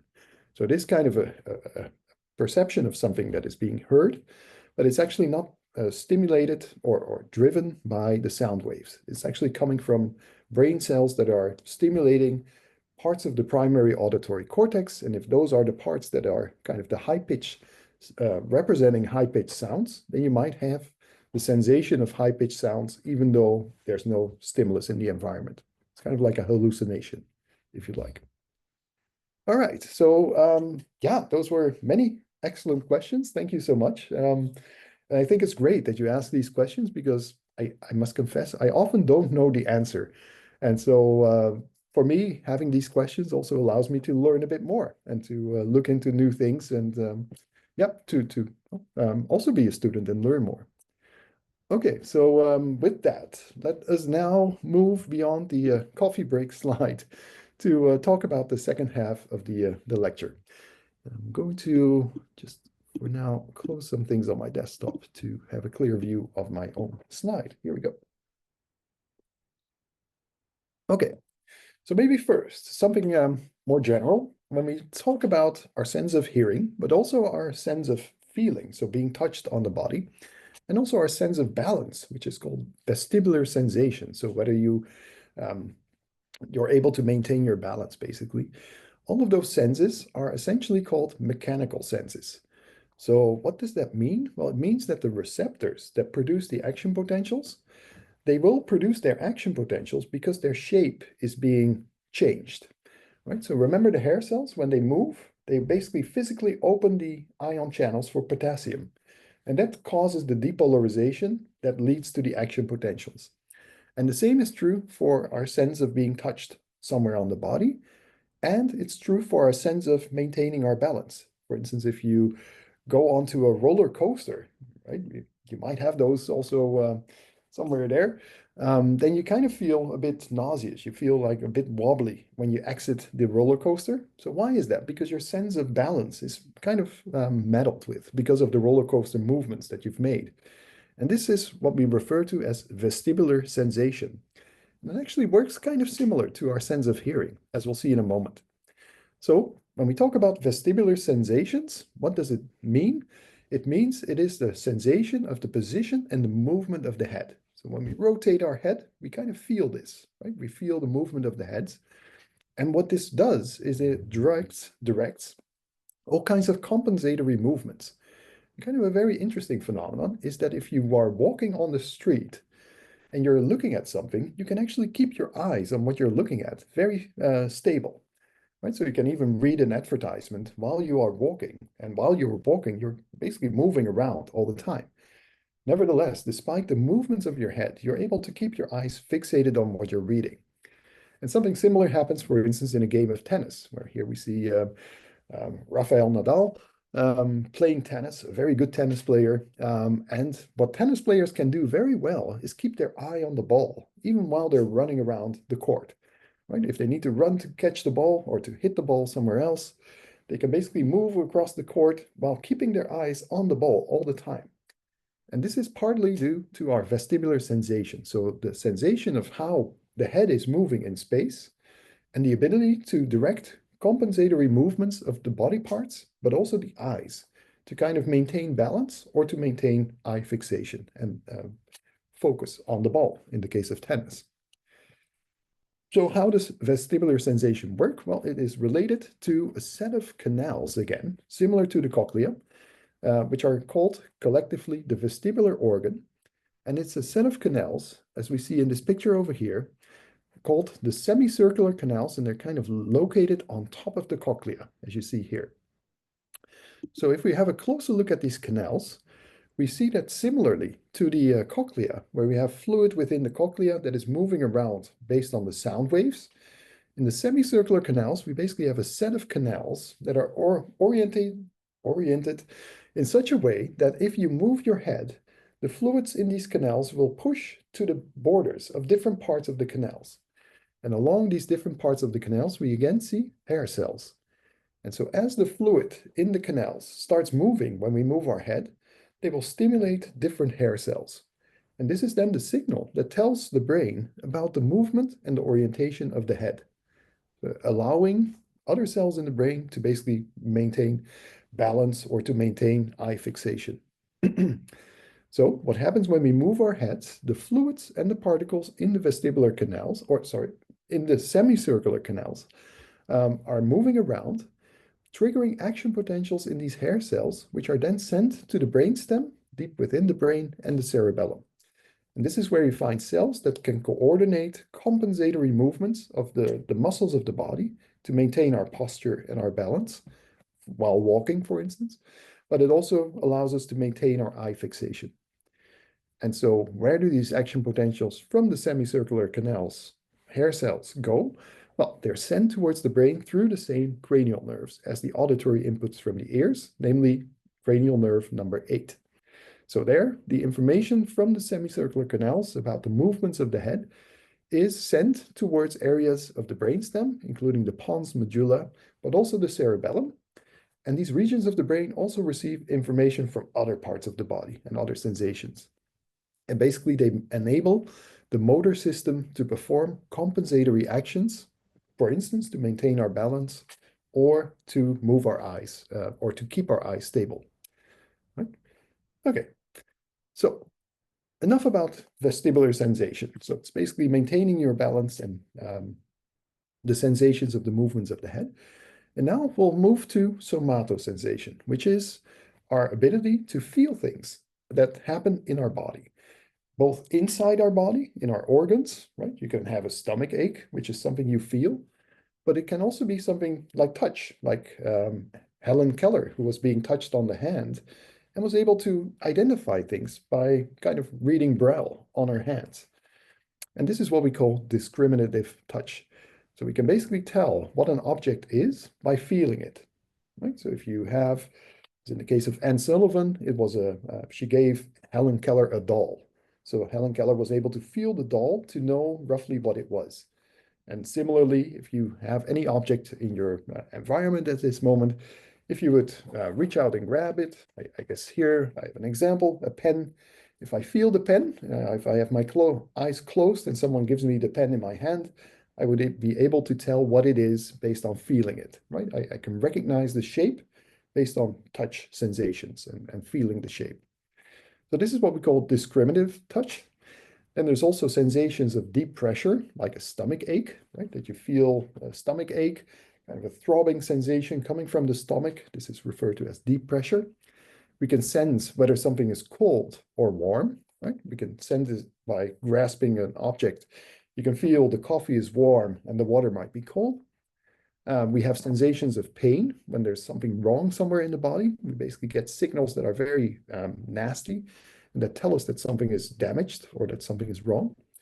We can have an itch where we want to scratch. We can have a tickle where we kind of have a funny sensation. And we can also feel the position and movement of all of our limbs and body parts, right? If I'm moving my hand from one location to the other, if I close my eyes and I don't think about it, I can still feel my hand moving. So you can also feel the movements and the positions of the parts of the body that you have. All right, so these are all examples of somatosensation. These are sensations, again, of the body itself, you might say. Okay, so where does somatosensation, the sense of being touched somewhere on the body, begin? Well, as we saw for hearing, it all starts with receptors. And when we look at somatosensation, I need to help myself a bit by making my slides a bit bigger. It starts with sensations that come from mechanical receptors that lie below the skin. And we see that there's a whole variety of different types of sensory receptors for touch stimulation. So here we have Ruffini endings, we have Meissner corpuscles, we have Pacinian corpuscles, and all of these different kinds of cells have, or receptor cells, they are cells and they are called receptors, because if they are changed in their shape, they will start producing action potentials. But because these receptors have different kinds of shapes, they're sensitive to different kinds of stimulation. So for instance, some of them are very sensitive to a sharp stimulation, and others are more sensitive to a more duller kind of larger pressure stimulation. And this is all depending on their exact mechanical shape. So, right, so you can imagine that if you have a certain shape, how it responds to a certain type of pressure depends on the shape it has. And so we have different receptors that have different shapes and are therefore responsive or stimulated by different kinds of pressure on the surface of the skin. And lastly, we see here as well pain receptors. And pain receptors are bare nerve endings. So they're basically the dendrites are kind of, well, just sticking into parts of the skin And if there's an abrasion, if part of the skin is damaged, these receptors, these dendrites will start producing sensations. And this is when we feel pain. But we'll get to pain a bit later. We'll start by looking at simple touch sensations. Okay, so for here, what we need to remember is lying below the skin, we have different kinds of receptors that are stimulated by different kinds of pressures. For instance, some of these receptors respond when something is warm, others respond when something is cold, and some will respond when a certain pressure is exerted, and others will respond when we cut our skin and have a wound. So we have different kinds of sensations coming from different receptors below the skin. And these different receptors send the action potentials towards the brain through different kinds of axons. And that's the next thing we'll look at. So if you look at the axons that connect the different kinds of receptors below the skin to the areas of the brain that we'll later see are involved in processing the information that allow us to feel pain or to feel the touch of someone on the hand, for instance, these signals are carried through different kinds of axons.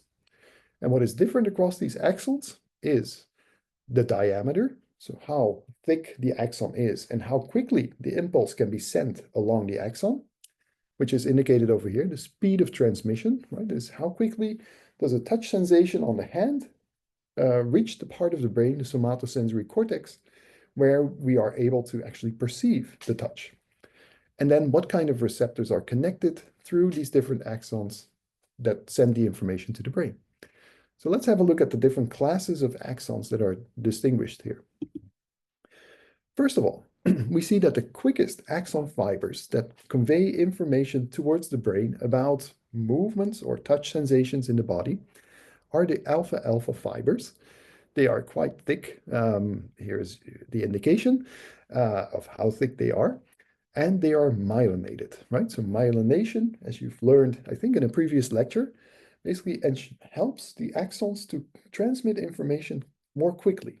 So the speed of transmission, how quickly the impulses travel along the axon, is very high for axons that are relatively thick, have a large diameter, but are also insulated from their environment because the insulation helps to convey the electrical impulses at the highest possible velocity. So where do these, or what kinds of sensations, or not even sensations maybe, not conscious sensations, do the alpha-alpha fibers carry the information? Well, as we see over here, it's for feedback from muscle fibers. All right, so in the later chapter about movement, you'll learn about the muscles of the body and how they're controlled by cells in the brain.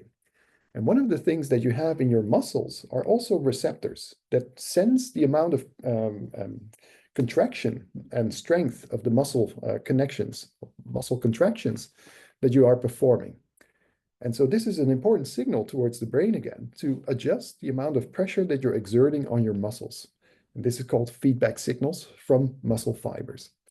And this needs to be very quick for you to be able to quickly adjust the amount of pressure that you're exerting on your muscles so that your movements are exactly right to reach and grasp a certain object, for instance. The other class of fibers that we have is the alpha-beta fibers. They're less thick or have a smaller diameter, so the speed of transmission is a bit lower, and they are carrying information from a variety of receptors that lie below the skin. So touch sensations from the skin are sent towards the brain through these alpha-beta fibers, again, a bit slower than the ones that convey information about muscle tension, and this involves different kinds of receptors for different kinds of touch sensations. And you can say that they're still relatively quick. Then, if we move towards signals that tell us about pain, so something that is damaged in the skin, or something that is warm or cold, these are, again, specialized receptors. This is carried by even thinner, axon fibers that are a little bit more slow, as you can see over here, still very fast, right? So I'm saying slow, but it's relatively slow. So they're still relatively, still fast, but relatively slow compared to the other signals. And then lastly, we have other kinds of sensations that actually are carried by C fibers, as they're called. These are very thin axons that are not insulated by myelin, so they're relatively slow. And these are, for instance, involved in the stomach ache that we talked about before. So certain kinds of pain also H, are carried through these very thin fibers that are relatively slow. All right, so we have different kinds of receptors carrying information through different kinds of axons, varying in their diameter and whether they're myelinated, and that translates into different speeds of transmission of the signals. Now, where do the signals go? Well, basically, the signals from the touch receptors in the skin, let's take those as an example, are sent towards the brain through the spinal cord, right? So the spinal cord is the region in the backside where you have the nerves from the motor system extending from the spinal cord, and you have the sensory nerves that come in and bring information from the receptors and send that information towards the brain, as you can see in this picture over here. So I'll skip through some of the details that you see in this picture, which you'll read about in the book. So where do the signals go? Well, again, they enter the spinal cord and then they're sent towards the regions of the brain, the brainstem, the medulla, from where, through the thalamus, they're sent to parts of the cerebral cortex, as is illustrated over here. Which parts of the cerebral cortex are then active when we feel something? Well, this is the somatosensory cortex. And what you can see over here is that different parts of the body, the receptors we have in different parts of the body, the touch receptors, these are called dermatomes. They basically refer to parts of the body from which the receptors connect through a particular nerve into the spinal cord. And so that is what we can see over here. So the different parts of the body, these dermatomes as they're called, send the receptors that we find there, send the information towards the brain through the different nerves that enter the spinal cord, as you can see over here. And all these nerves then send the information through the spinal cord, through the brainstem, then to the thalamus, and then into the cerebral cortex in an area that we call the somatosensory cortex, which is illustrated over here. So it's the region, it's the postcentral gyrus, the primary somatosensory cortex as shown over here. Oh, sorry, I'm pointing at the wrong side here, this one. Okay. And what is kind of interesting about the somatosensory cortex, so this is a part of the cortex that represents our body. And when we're touched somewhere on the body, some of the cells, particular cells of the somatosensory cortex will become active. They are stimulated. And that might translate to a conscious percept that we are touched somewhere on the body. And one of the interesting things that we know about the somatosensory cortex is that there's actually a representation of the different parts of our body. It's called a homunculus. It's kind of like a body representation along the different gyri and sulci that make up the somatosensory cortex.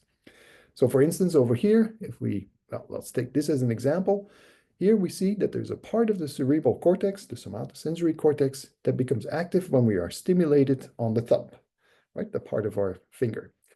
And if we look over here, what is kind of interesting to kind of emphasize is that the amount of cerebral cortex, so the amount of cells that represent our face and especially our mouth and our lips, is relatively large, right? So the large part of the cerebral cortex representing our body is involved in representing touch information from the face. And why is that? Well, the face is a very special part of our body that needs to be protected, right? We need to be very sensitive to where we are touched on the face. And if we look at, for instance, the representation of a very large part of our body, which is our back, which is illustrated over here, there's actually only relatively few cells that represent the backside of the body, right? And also kind of more cells representing our toes, for instance, almost than our backs. And kind of an interesting consequence of that, or demonstration of that, might be that your sensitivity to being touched on the face is very high. So you can tell with a very much detail or precision where on the face you are being stimulated, because you have a lot of cells that are representing the face area. But if you compare that to the cells that are representing the backside of your body, which is a large portion of your body, there's actually only few cells that are representing that part of your body. And the implication or consequence of that is that you're less sensitive to being touched on the back of your body than you are to being touched on the face. Now, there's a very interesting experiment that you can do to demonstrate this for yourself if you have a friend who's willing to help you. And so what you can do is, I don't have examples of needles here, but if you would take these to be two needles, and I can prick you somewhere on the face, and I can do this at different distances, right? I put the needles very close together, I put them further apart, and every time I do this, the question for you is, am I pinching you in with one needle or with two needles? So at what point, distance of the two needles, do you start feeling that they are two needles rather than just one? Well, if you would do this on someone's backside, you would actually need to put the needles quite far apart before someone starts feeling that it's two needles instead of just one. Whereas if you would do this on your body, and especially on your lips, be careful, don't pinch the needles too hard on the lips, that might hurt. You would be very quickly aware of it being one needle or two, right? So your sensitivity to how you are being touched is different for different parts of the body. This relates to how many touch receptors you have in different parts of the body. It's not something I told you before, but it's also the case. And this in turn translates into how many cells of the cerebral cortex are involved in representing that part of the body. And the more cells you have to represent something, the more sensitive you would be to telling apart the differences between different sensations. For instance, whether it's one needle or two. Okay, so we've now seen how, again, different parts of the body where you find different kinds of receptors for different types of sensations send the information through the spinal cord to the region of the brain called the somatosensory cortex, part of the parietal lobe. And there we see a representation of the different parts of our body, kind of along the different sulci and gyri that make up the cerebral cortex tissue. All right. So maybe a small sideway here, but as we have illusions for things that we see visually, we might also have auditory hallucinations or auditory illusions, I should say. The Yanni and Laurel example that was brought up in the break. But there's also somatosensory illusions. So cases where we feel something in our body that is not actually real. And there's kind of an interesting example, which allows me to show you a cute picture of a rabbit. Okay, so why? Well, it's called the rabbit illusion. I don't know why it's called the rabbit illusion, but I guess I thought it would be nice to show you a picture of a rabbit. So what happens in the rabbit illusion? Well, it's kind of a funny picture here, but what happens in the rabbit illusion is that you take someone's arm and you tap them on the wrist area. And then very quickly after that, you tap them around the elbow area. And what happens then is that someone who receives these two stimulations very shortly in time will actually have an illusion of also being tapped on this region of the arm as well. It's a kind of a funky illusion. So again, if you tap someone on the wrist and then very quickly after that, I cannot do this for myself. And actually, if you do this yourself, you don't feel the illusion because you know what you're doing. So if someone else would do this for you, and you tap someone on the wrist and then very shortly after tap them around the elbow, they will actually have an illusory sensation of being touched somewhere on the arm as well. It's as though the brain interprets the signals as meaning that there must have also been something in between, right? So you touch here, touch there, something must have moved, so the brain thinks something happened in between as well. All right, long story about the illusion. What is kind of cool about it is that if we look at what happens in the brain, so we have in the brain the somatosensory cortex, we have a representation of these different parts of the arm. And so we can look at what happens in the brain activity when someone has the illusion of being tapped on the location of the arm, when the only stimulation happens at the wrist and at the elbow part. Well, here you can see the answer to this question is that in fact what we see is the part of the somatosensory cortex that represents the part of the arm that is having the illusory percept is actually active as well. And that kind of, that was too quick. That kind of explains or kind of illustrates the same thing that we saw in the visual perception. When we imagine something or have a visual illusion, we might have the activity of the brain cells that represent what we are consciously perceiving, even though it's not there. When we look at the example of auditory imagination and hallucinations, we see the same thing. So the brain cells that represent the auditory information are also active when we imagine something or have an illusion like a hallucination. And here we see that the same thing happens with somatosensory illusions, that if we feel something on our body that is not actually there, it is coming from the fact that the brain cells that represent that part of the body are active. So the brain determines what we perceive. It's not the senses themselves, right? And that explains a lot of illusions and things that we've been talking about. All right, so let's now move on to something very nasty, which is the perception of pain. And I think this picture kind of nicely illustrates that pain is a nasty thing. Right? We don't like the experience of feeling something painful. And pain is actually a very interesting phenomenon as a percept, because in some countries, or some languages, I should say, in some cultures, pain is actually considered to be similar to depression. So some languages do not have separate words for being depressed or feeling pain. And when people are depressed, they would actually describe them as being sick or experiencing pain. And indeed, the situation of feeling pain is quite a lot like the situation of being depressed when you look at the brain uh, activations that you see. So what happens when we feel pain, right? So a painful stimulus, maybe let me go back to this slide here. So in general, pain is associated with stimulation of particular receptors, these bare nerve endings that we saw below the skin. And when are these stimulated? Well, they are stimulated when the skin is damaged.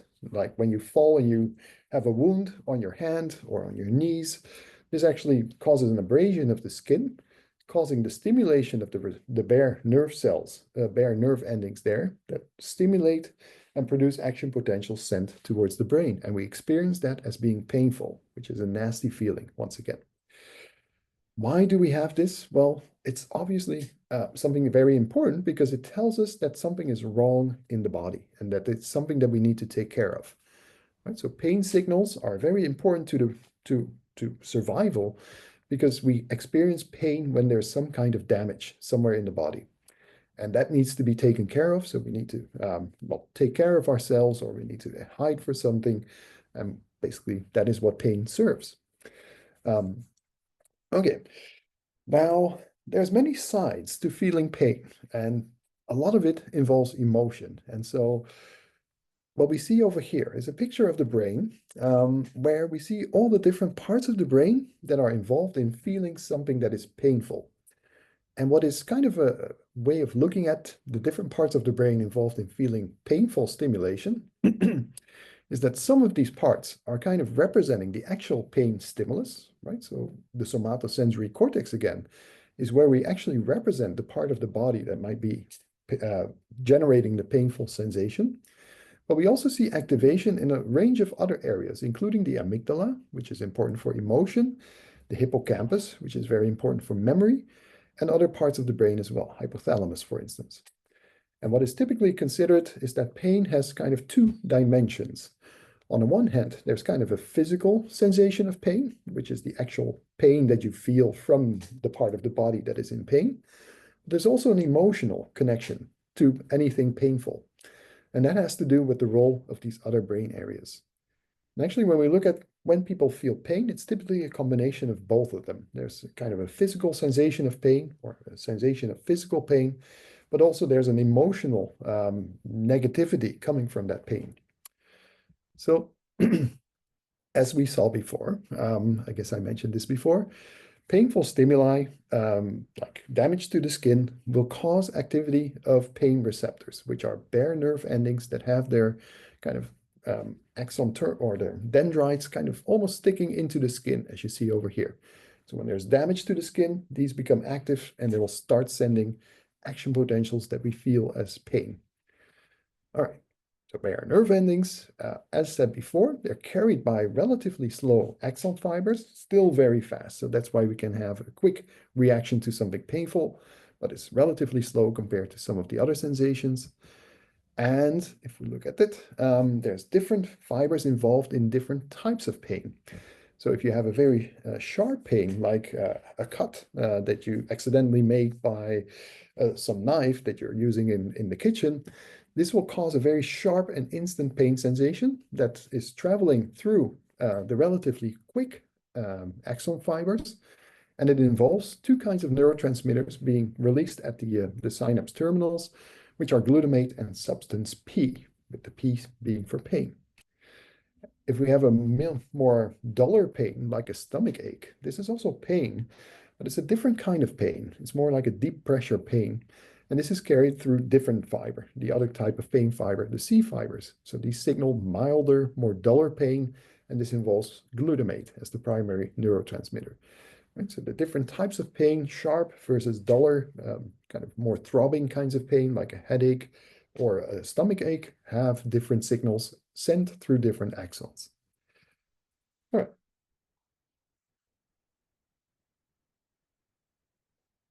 Now, sorry, a very interesting aspect of the experience of something painful is that there's a lot of, you could say, psychology involved, right? So the way we think about the pain, because of pain being also an emotional experience, there's various ways in which we can change the amount of pain that we feel from something. And this is the subject of managing pain, right? So how do we treat something painful? And I'll go through a couple of interesting studies that have shown different ways in which we can trick our minds, you might say, to feeling less pain from something that is actually painful. And so, first of all, sorry, I forgot about this part. There is kind of an internal brain system of neurotransmitters that is involved in regulating the amount of pain that we feel from something. And this has to do with the endorphin system. So endorphins are kind of the brain's natural painkiller. And the idea is that when you experience something painful, the initial signal is important. We need to know that something is damaged in our body, but it doesn't have much value to continue that painful signal over time. Once the warning has been received, you could say, then there's no more need for further warnings. And it's kind of like the endorphin system enables that. So when something painful happens, the brain will start releasing endorphins, and the endorphins will basically silence the signaling along the pain axons. It will basically inhibit the release of the neurotransmitters in the axons that carry painful information. It's kind of like you experience something painful, the brain will start kind of the release of endorphins that will dampen the experience of the pain. And the idea why this happens is that a prolonged experience of pain has not much function, right? After something happens that causes an injury, you don't kind of need constant reminders of the same intensity as when the accident happened, right? You have a cut, so it has an instant sharp pain, and then the pain kind of dissipates over time. Why is it? Well, the cut is still there, but it's the endorphins that are being brought in to silence the signals that are telling you something is very painful. So you kind of immediately kind of have a painkiller that is produced by the brain itself. And here we can see how this works. So let's take this to be an axon that is carrying information from the bare nerve endings where a cut has happened. So it's telling you, ouch, this is painful. And then what happens with the release of endorphins is it basically silences or it dampens the release of the neurotransmitter from the axon that is carrying that painful stimulus or the information about the painful stimulus. Right? So it's kind of illustrated here. You have certain neurons in the nervous system that produce and release endorphins. And once they release these endorphins, they will basically cause an inhibition of the release of substance P from the axons that are sending signals about painful stimuli. So the endorphins bind to opiate receptors, which inhibit the signals conveying pain.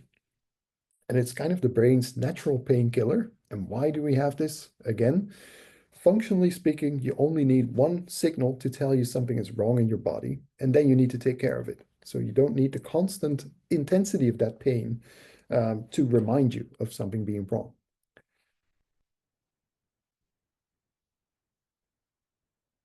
Okay, so I'm looking at time. I'm going to skip through this example. You can read about it in the slide. So I'll leave the slide up for a moment. So it's in the video, and then you can read about it. It's kind of an interesting study, a bit of a fringe study, but it's very interesting, I think. So I'll skip through this one. And then to look at other things that we know about how the experience of something painful depends on how the mind works, basically. So we can control the amount of pain that we feel by tricking ourselves with our minds. And one of the examples of that is the effects of placebo. So what is a placebo? Well, imagine that you have some kind of pain And you can either take a pain medicine that actually helps against the pain, or you can take a pill that doesn't do anything, right? It's a placebo. It's kind of a fake pill. Now, if I would give you the fake pill and you think it's actually a pain medicine, you would feel less pain. Why is that? I'm giving you something that is not a pain medicine. You think it's a pain medicine, and your mind allows you to feel less pain. Now, how this works exactly is not known. I mean, there's many mysteries in the field, but what we do know is that if we look at the endorphin system, right, the system that is involved as a natural painkiller, right, that we release endorphins when we feel something painful, this system is actually activated when we take a placebo. And this was shown in this study that I'm showing the title of. So placebo effects on mu opioid activity during pain. So opioid is another term for endorphins. And what this paper, this study has shown is that when people receive a placebo pill that is not a painkiller, and you give them some kind of painful stimulation, like in much of the research, it's typically something that is very warm. So you give a very hot stimulation of the hand. It's kind of painful, and they do this very carefully that it's not too painful. Then actually what you see is a release and activity in the endorphin system, right? So you get the brain's natural painkiller is activated. Now, what this study showed is that if you do a PET scan is a special kind of neuroimaging technique with which you can visualize the activity of different types of cells involved in different kinds of neurotransmitters, for instance, the endorphin system. What this study showed is that if you give people a placebo, this will actually activate already the endorphin system so that if they then receive a painful stimulus, their brain's painkiller is already active because of the placebo. So it seems to be that the mind can regulate the painkiller signal or the painkiller system to produce less sensation of something painful. So the mind controls the brain. It's almost kind of fascinating that that is the case. Okay, and this is in more detail what this study did and found. What is also an interesting phenomenon in the perception of pain is that hypnosis can be used to reduce the experience of something painful. So I guess you all know the phenomenon of hypnosis. Someone can kind of bring you into a mind state where you are very much strongly influenced by what that person is telling you. And actually what this study showed is that there's methods of hypnosis that can be used to have someone experience less pain.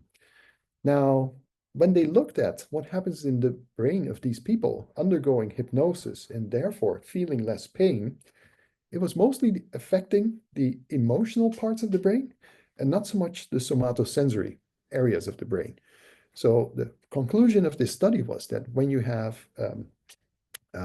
through hypnosis, less experience of pain, it's mostly that you reduce the emotional negativity that is associated with pain, but not so much the physical side of the pain stimulus.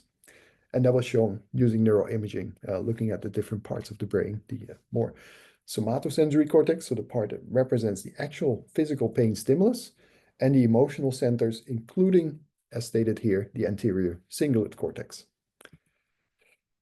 Another interesting example of how pain and emotion are kind of overlapping is that certain kinds of experiences in life will actually produce sensations that are very much like pain.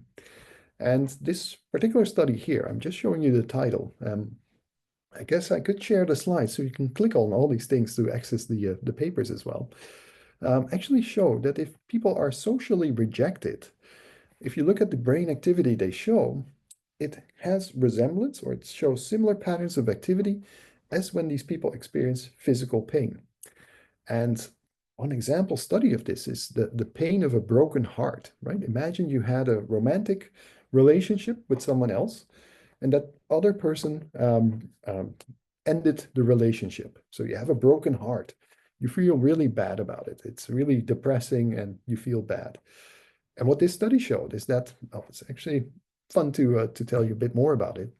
Actually, the participants in this study were people who had just experienced a romantic breakup.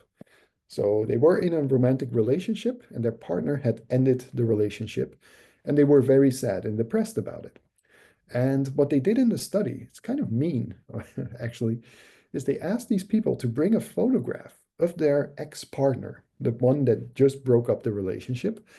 And during the study, they were in the fMRI scanner and they were presented with the picture of the ex-partner. So the person who had just broken up with them. And what they showed is that looking at the brain activity, they found similar brain activity patterns as they found when these people experienced actual pain, suggesting that the pain of a broken heart is actually kind of like a physical pain almost. Huh. But that is an interesting thing to know. So if you have a broken heart and you feel really bad about it, just know that it's almost like really feeling something painful, or physical pain, you might say. All right, so let's see another interesting phenomenon. So there's a lot of interesting studies on pain perception, is that if you see someone else experience something painful, your brain activity resembles that of when you feel pain yourself. So this is called emphatic pain. So basically seeing someone else in pain generates in your brain the same kind of activity as when you feel pain. So that's emphatic pain is basically the pain of someone else actually produces pain in ourselves as well. And kind of an interesting detail about this study was that this only happens when the person that we see experiencing pain is someone that we like. So if it's someone we like, we care about, and they feel pain, then we feel pain ourselves as well. It's kind of the social kind of pain almost. Whereas if that person that is experiencing pain is someone we don't like, is someone nasty, then we don't have this emphatic pain experience. So we don't feel the pain of someone else when that person is someone we don't like. Right. Okay, so interesting phenomena regarding, again, the connection between pain and the fact that pain is much more than just the physical stimulus, but it's also all kinds of cognitive and emotional processes that are involved and social processes, as this example shows. All right, so let's see. It's already a quarter past 11. I'm taking way too much time, Ida, although I think you have, am I correct that this is scheduled until still have 15 minutes approximately? Just checking because I guess it is. I'll just assume it is. And yeah, no, we now move to the very last part of the lecture. It's also going to be a bit brief, so no worries. I'll be done in 5 or 10 minutes. And it has to do with another kind of sense that we have, which is our sense of smell. So smell, we can smell that something is dirty, like sweaty armpits, as the picture on the left here shows. It can be an animal like a mouse that is using its sense of smell to find the cheese. But the sense of smell is also studied in detail in Drosophila, fruit flies that use their sense of smell to locate their partners, to know with which partner, which other fly they would like to mate with and make babies with, but also to find food, of course. And so let's have a look at the sense of smell and then some of the details that we have. So olfaction, which is a fancy term, fancy word for the sense of smell, is the ability to sense airborne chemicals. So chemicals floating around in the air, we call these odorants, and it is used by most life forms for guidance towards good things. It's called chemotaxis, and away from danger. So smell is kind of a crucial sense for most of the animals. Actually, chemical senses are kind of the most primary sense of all organisms on the planet. Kind of sensing different kinds of molecules that are in your environment is kind of the way that a lot of very primitive life forms are able to interact with their environment. So chemosensation, the sensation of chemicals in the environment, is probably the oldest form of communication that exists. So the odors that we smell can be categorized in different types. There's environmental smells, for instance, foods. There's allelochemical smells, which are odors from other species, which can be predators or prey. Right? So that is an important signal for you to move away or to approach.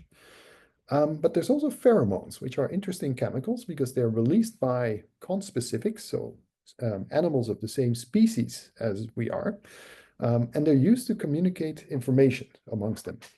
And so pheromones play an important role in, for instance, fruit flies, detecting which fruit flies they would like to mate with and which pheromones they release will determine kind of their whether they're receptive, for instance, to mating with a partner. All right. So I'll just have some interesting examples of phenomena relating to our sense of smell. You might say, smell, what is it all about? Well, it is actually kind of an interesting sensation, and it has some interesting effects. Let me skip through a lot of this to tell you that. I guess I'm thinking about what this shows. Okay, so kind of an interesting element to smell and the chemicals that we release through our bodies is that they are perceived by others, but not necessarily consciously. And one of the phenomena that kind of illustrates that that is happening is the fact that different women, if they start living together, for instance, if you go to study at a university and you need to move and you move to a dorm where other women are living to study as well, what happens is that the cycle of the menstruation will start to synchronize amongst the different women. So why is that? And I guess what you're looking at on the slide is the actual result to show this, and the study that was done in 1971. So the synchronization of the menstrual cycle is related to the release of chemicals that are sensed by the nose, by smell, not consciously, but it does happen. And this will actually cause the synchronization of the menstrual cycle that women have their period at roughly the same time in the month. It's an interesting phenomenon related to olfaction, so not necessarily conscious smell perception, but it's more implicit. But these chemicals influence the regulation of body systems that control menstruation, for instance. Let's see. So I'm going to skip through this one to move to this one, which is another very strange study. So if you look at studies on smell, they're kind of funny. What this study showed, and again, I'll skip through a lot just to tell you what this picture is about. So if women are presented with sweaty clothes of a man, right? So imagine that, my sweaty shirt, you get my sweaty shirt and you get to smell my sweaty shirt. It's a strange experiment, but they did this. Then the women are asked to say whether they think this person whose shirt they're smelling is someone they would like or not. Well, what turns out to be the case is that if the smell is of a certain type related to certain genes, the women will tend to prefer the shirt of that man, and therefore the men, compared to other men. Let me try to read this from the slide. So, average score per male by females who are more or, yeah. And whether or not, sorry, I explained this all wrong. So whether a woman will like a man based on smell depends on the chemical or the genetic similarity between the men and the women, which relates to the smell that they're processing. So if the two are more different in genes, women tend to like the men more than if they're more similar in genes. Why is this? Well, because having more different genes is actually beneficial. If you have more differences in your genes between a man and a woman, then the offspring you'll produce is more likely to have good genes than if you're very similar in genes. So you kind of, well, rule out the bad genes if you have more dissimilarity in your genes. And this is something that is, these genes determine smell, and the smell is something that can be picked up and used to determine preferences in mating, for instance. Kind of a funky study, as again. So the conclusion of the study is that women prefer the odors of men who are genetically dissimilar. And the study also showed that if they were on contraceptives, like taking the pill, they were less likely to show this effect. All right, you can read all about this in this paper if you look it up on Google. All right, so the very last point that I'd like to make is that smell sensations are kind of very complicated because of the many different kinds of chemicals that we can actually smell. And if we look at the receptors that are involved in being stimulated by the chemicals, so basically the chemicals in the air, odorants as we call them, they will stimulate certain chemical receptors within the nostrils, in the nose. And these chemical receptors in the nose actually are very large molecules, as you see over here, protein complexes, consisting of many different parts, and depending on all the parts and how they're chained together, they will be binding to different kinds of chemicals and stimulated therefore. And if they're stimulated, they'll produce action potentials as usual, And these action potentials are sent to a specialized region in the brain called the olfactory bulb. This is where the cells of the brain that make us smell something are located.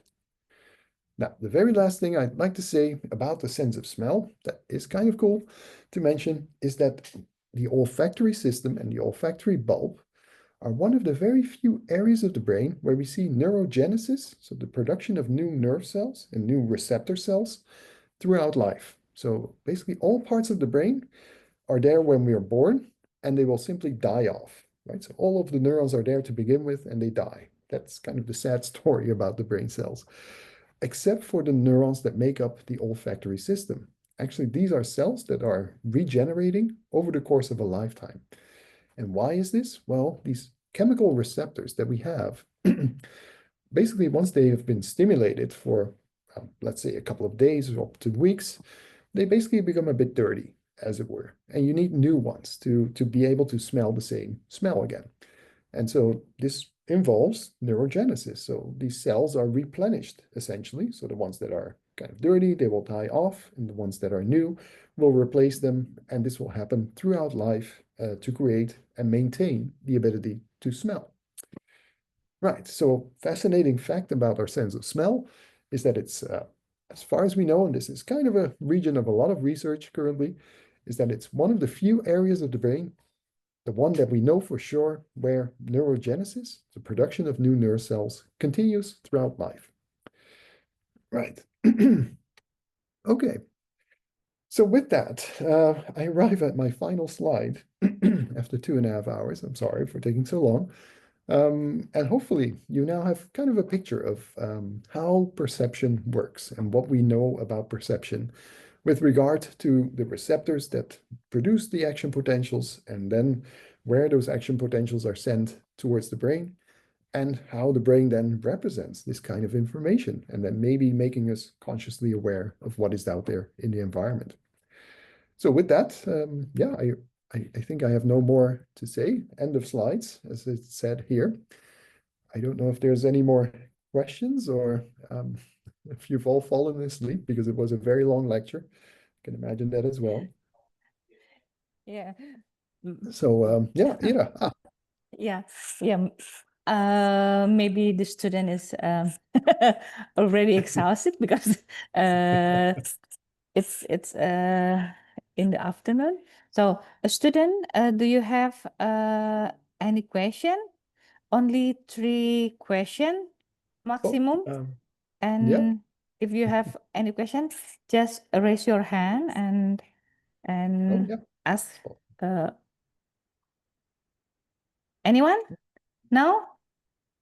No. Okay. Okay. Then it was either very clear or they're all fallen asleep. Okay. Okay. We hope All right. so. So thank you so much again for inviting me, Ira. And then maybe next year again, I guess. Yeah, I think Okay. and the letter that I promised I will send you immediately. And thank you Okay, for perfect. and thank you very much for your lovely courses. And I think does the student like it? Give Mark some. Okay, that is their Oh, reaction. thank you so much. Okay. That's sweet. Cool. Yeah. Okay, well, good luck with your course, and for the students, a lot of good luck with the exam that you'll be writing about the course. So, and feel free to reach out and contact me if you have any questions. Happy Okay. to answer those over email as well. Yeah. Okay. So if there's someone want to ask you a direct answer, then I can give them your email, right? Yes. Yeah, please do. Yeah, no Okay. problem. Yeah. Okay. Thank you very much. Okay. All right. So have a nice day, and Okay. Have a I'll nice day. see you later. Bye. Okay, bye-bye. Bye-bye. Thank you, Mark. And student, untuk minggu depan ada nanti saya akan lewat Habib memberikan petunjuk untuk menonton dulu video tentang cortical function. Sore ini karena sudah sangat sore, selamat beristirahat. Mudah-mudahan kursus yang panjang tadi tidak membuat kalian semua bosan. Mudah-mudahan sudah ada modalnya ya sebelumnya ya. Oke, kalau gitu semuanya selamat sore. Sampai jumpa minggu depan. informasi minggu depan lewat Habib ya. Oke, semuanya selamat sore. Selamat sore, Mbak. Sore, Mbak. Sore, Mbak. Dan good afternoon, Miss. Sore, Mbak.